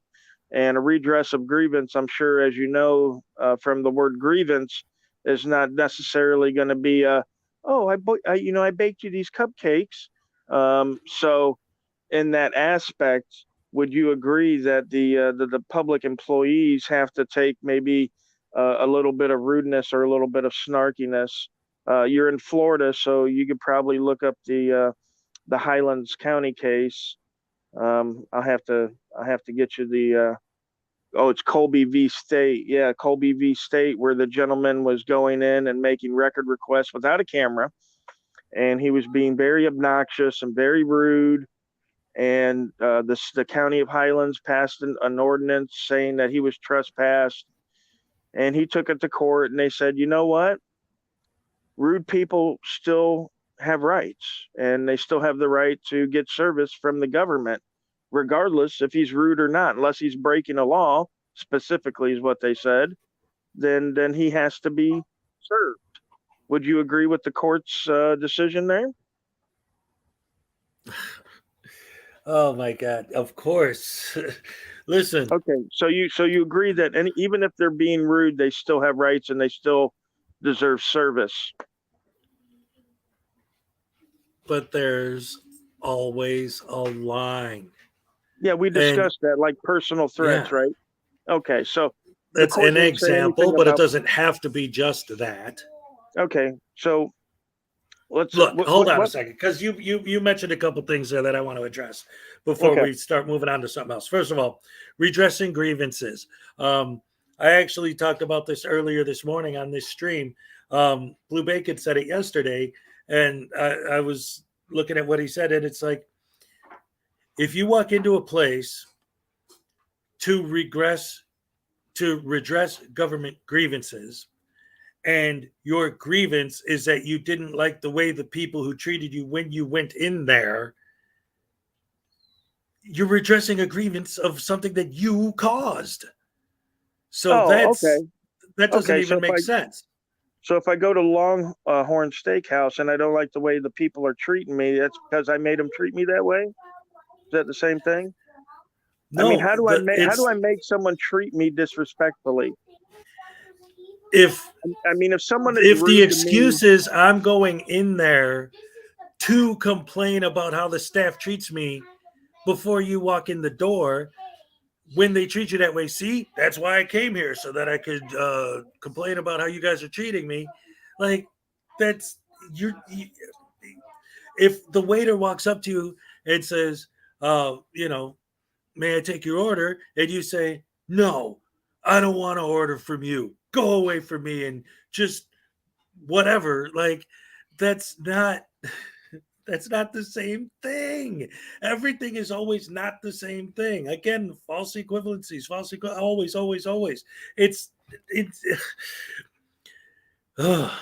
I've tried so hard to just be cool and just have a nice, cool discussion and actually address issues. Because again, I appreciate you coming up here and doing this, but it's getting frustrating because it's getting to this point where it's like, again, hey, why did you? Okay, here, let's stop here and let me ask you a question, just a straight pointed question, okay? How is it possible that there are any videos on your channel at all if there's this insane, huge rash of people violating people's rights to film? How is it that you have footage if they're taking away your right to film? How do you even have any videos at all? Because if they're taking away your right to film, then how is it possible that you have a footage to post in the first place? Well, for example, like taking away the right to film in an area where I'm allowed to film, they don't have to steal my camera. You know what I mean? Just if you're allowed to be somewhere and film somewhere and they tell you that you're not allowed to be there and you're not allowed to film and you'll be trespassed if you don't leave, that is a violation of my right to film in that area. It doesn't mean that they have to steal my camera to steal my right to film someplace I'm allowed to be. So just them asking you not to film in and of itself is a violation of your rights? Kind of like a cop asking you for an ID is a violation of your rights? No, a cop asking for ID is different than a cop demanding ID. Okay, and just like asking someone to film, like when they ask me when I'm in City Hall, they say, hey, you're not allowed to film, you'll have to leave. That's not a violation because they're asking me and I don't have to leave. Okay, it's not unlawful for me to be there.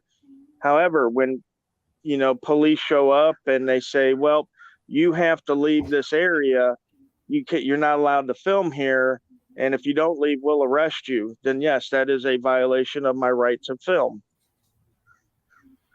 But you still have the footage and you still post it. Of them asking me to leave an area I'm allowed to be in. Okay. It's just like the same thing. Let's say you're at the park and a cop comes up and asks you to leave and you've done nothing wrong. Is that a violation of your rights to enjoy the public property? It absolutely is. I've never had that happen. I don't know. When I see cops at the park, it's usually, hi, how you doing? Yeah, I've never had that happen either. I'm just using that as an example. Like, okay, I'm sure you remember where that lady called the police because that guy was barbecuing in the park with his family, right? Yeah. Actually, I did see that. Yeah. Okay, yeah. So if that cop had made that family leave because of this lady calling the cops, then would his rights have been violated? Did he? No, he didn't. But I'm saying if the cop said, hey, this lady's uncomfortable with you barbecuing here, you're going to have to leave, would that have been a violation of his rights? Holy cow, the circle is insane. Like I've said before, many times, this whole conversation, it's like you bring up something that no one would disagree with and say, see, that proves I'm right. It's like, no, it proves you're right about that, but that's an imaginary situation. And again, false equivalency. No, it's not imaginary. No, because it didn't happen that way. You're saying if it happened that way. Yeah, right. If it did, then that would be bad. But that's not what happened. Right. I'm not saying it did happen. I'm saying Well, no, but my point is, when you say if that happened, would that be bad? Well, of course it would. But what okay, does that so have to do with anything? okay, so if I'm videoing in a building, I'm allowed to be there by law. Is it a bad thing if they ask me to leave? How about that? Depends on why they're asking you to leave. If I'm there lawfully and they ask me to leave for doing nothing wrong, okay, is that a bad thing? Again, this is an if. This is an imaginary situation. It's because that's never the case. That's always like you're trying to sell this thing. Like you walk in there and you say, "Hey, may I please have a FOIA request?" And they say, "Sure, no problem." And you get it, and you go home and you fill it out and you send it in. That's fine. But like you're making it sound like you walk in there and you say, "Yes, may I have a FOIA request?" And they say, "You're leaving now. You're trespassing. I'm calling the cops. That's it. How dare you come in here and ask me for a form?" That's not what happens. You walk in there and you're filming, and they're like, "Hey, we don't want you filming." And all of a sudden, it's this big civil rights violation, major, huge, crazy event. And all you had to do if you actually just wanted to get the form is to just go in there and get the form. Right. But you right. guys turn it up. You guys escalate the situation. You guys want the police interaction. You guys want the negative interaction because that's how you get your content. You're trying to expose government corruption. How do you expose it? By causing it. Yeah, I caused the people to steal money. Right. We're not talking about that. We're talking about somebody asking you to leave because they are trespassing you. Listen, I filmed in Pasco many times. Did I cause them to create the policing for profit model that they have there now? Is that what caused it, me filming there? Right. I'm talking about the negative reactions that you get when you go into these places that your behavior caused the reaction. I'm not talking about false equivalencies, talking about this much bigger, broader spectrum picture that has absolutely nothing to do with any of the things I'm addressing. I mean, we've been talking for over an hour, and not once have you said anything that in any way justifies your behavior when you walk into an office and talk to the secretary behind the desk, and all of a sudden she's a horrible, evil, rotten, no good tyrant who doesn't know how to do her job just because she doesn't like being filmed. And you're bringing up everything in the world else that's bad, which of course, again, of course, I'm going to agree with the bad things being bad because bad is bad. But none of that addresses the underlying issue. Basic human decency, empathy. Is morally subjective, my friend. So let's just take all this away and simplify it.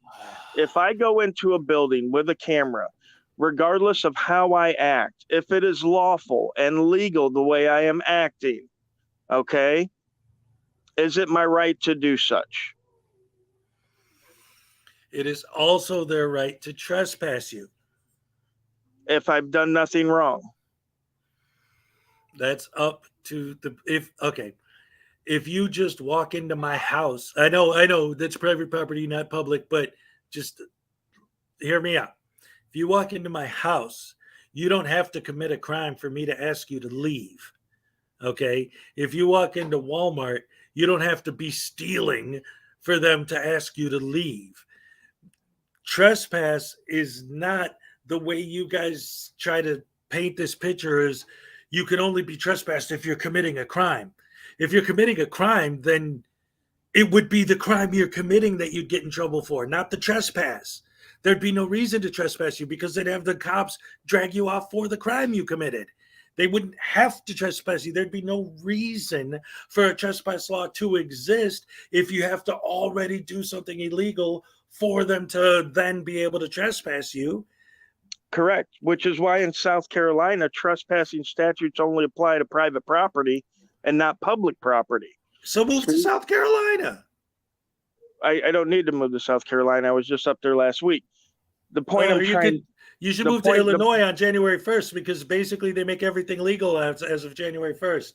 Now you can do whatever you want. And, hopefully the people you're doing it to, now that they can get away with just about anything, might not be so patient with you because they're not going to go to jail either. But you should go try that. See how that works out for you. I grew up on the south side of Chicago, so I'm not Me too too. worried about anybody. So, yep, good. I grew up in Oak Lawn Worth and Chicago Ridge. Okay. Yep. Yeah. So go ahead.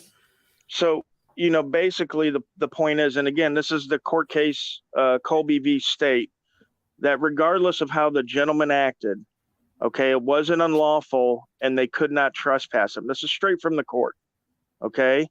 Even though he was rude and obnoxious, they couldn't trespass him. Okay. It's not illegal to be rude and obnoxious. It's not illegal to not answer any questions that anybody puts to you. Okay. I'm sure you know that we don't have to answer questions from anybody, including police, unless they suspect us of a crime, right? Again, stating things that you can't disagree with, right? Yeah, I know. Okay. You don't okay. So have to. right. The have to is the crux of the argument is that I don't have to do it, so I'm not going to.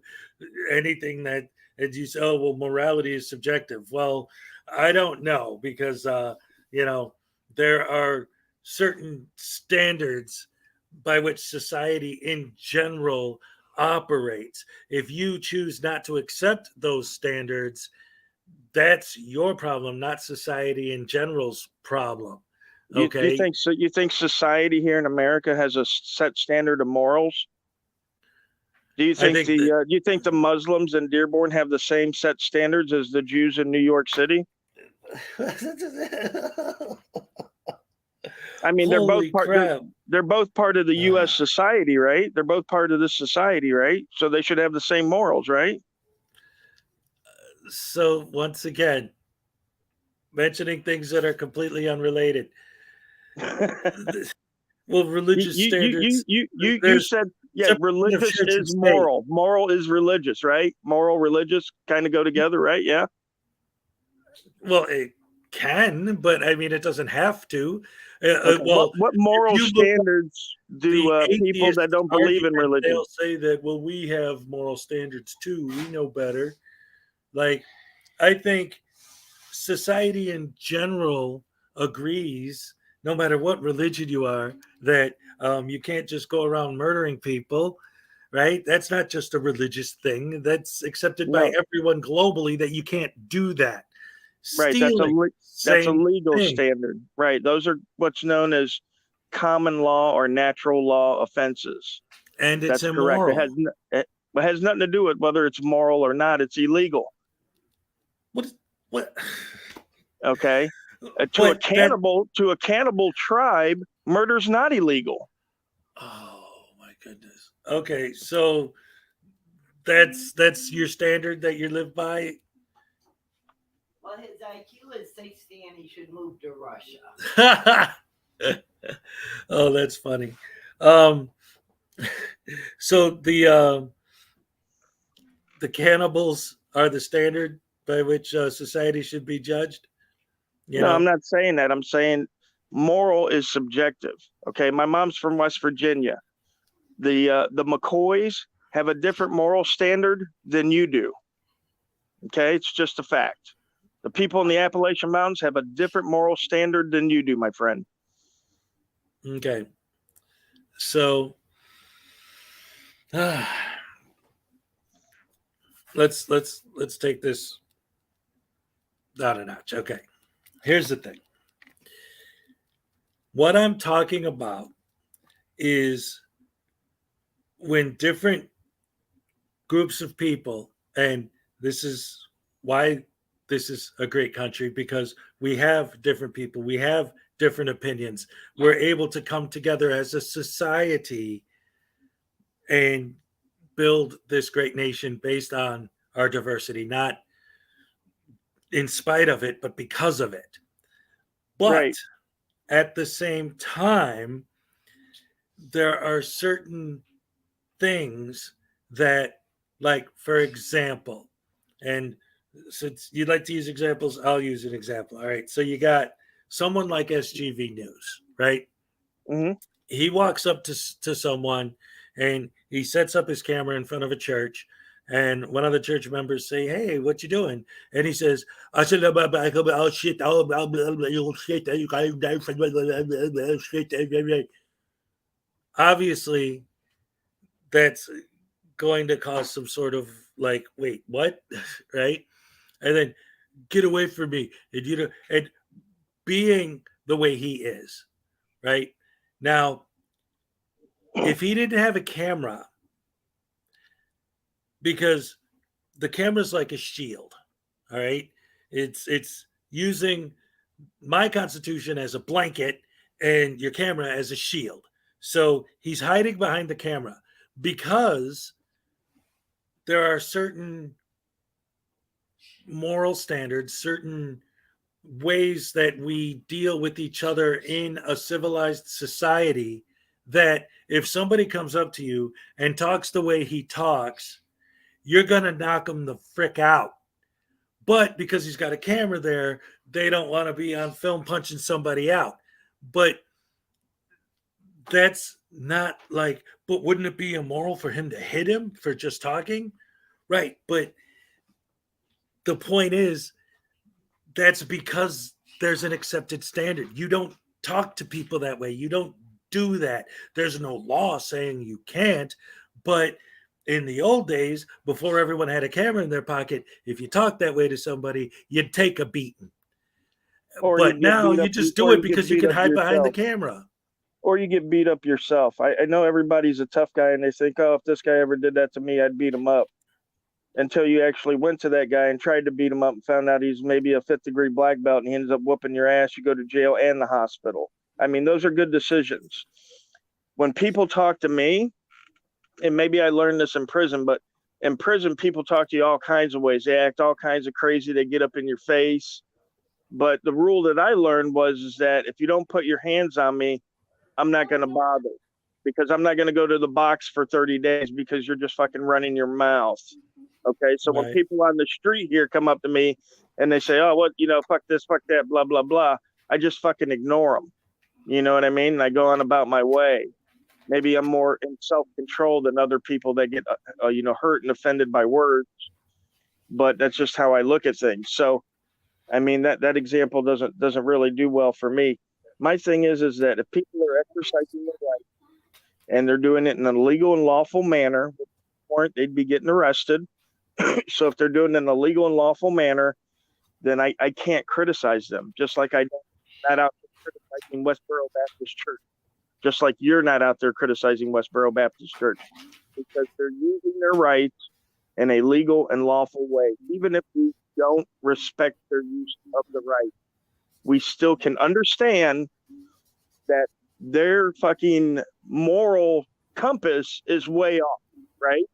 We can all agree that Westboro Baptist Church has the furthest thing away from morals, right? Right? There's no moral standard that they use when exercising their rights, but yet we understand that that's okay, don't we? Yes. I know. Listen, I get what you're saying, and I actually am enjoying this. Honestly, every time you come up here, again, like I said when we first started, I appreciate the fact that you actually are willing to have the discussion, agree or disagree, whatever. The fact that we're able to actually talk about this, I think, is a good thing. So I appreciate it once again. But I've been on here 3.5 hours. My son just woke up, so I got to go get his breakfast ready. And, I'm ready for school. All the schools are closed out here because of the hurricane, but still got to do the morning thing and get my day started. So I'm going to wrap it up here pretty much. But again, thank you for coming out. I do appreciate your willingness to actually have the discussion and not let it just turn into a shit show. Even if we argue a point, it's more like a legitimate debate than the last debate I saw on TV between actual candidates. Like this is good. I like this. So thank you for coming up. And thank you to everyone. in the chat and everyone who came and joined us today. Another great morning. You know, I love doing these morning streams, and I love you guys for coming out. And where's my Elvis gnome?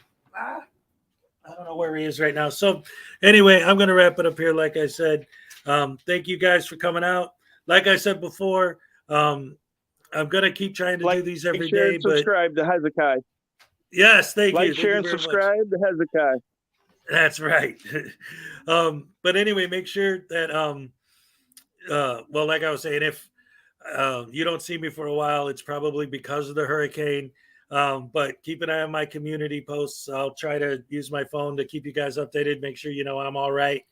But yeah, we should do a live stream together, because I'm here in Florida too, Hezekiah. We should audit the hurricane, dude. Yes, that's what I was saying earlier. Like, I want to audit the hurricane, so that would actually be kind of funny. Well, you could get my email address from my site. It's public.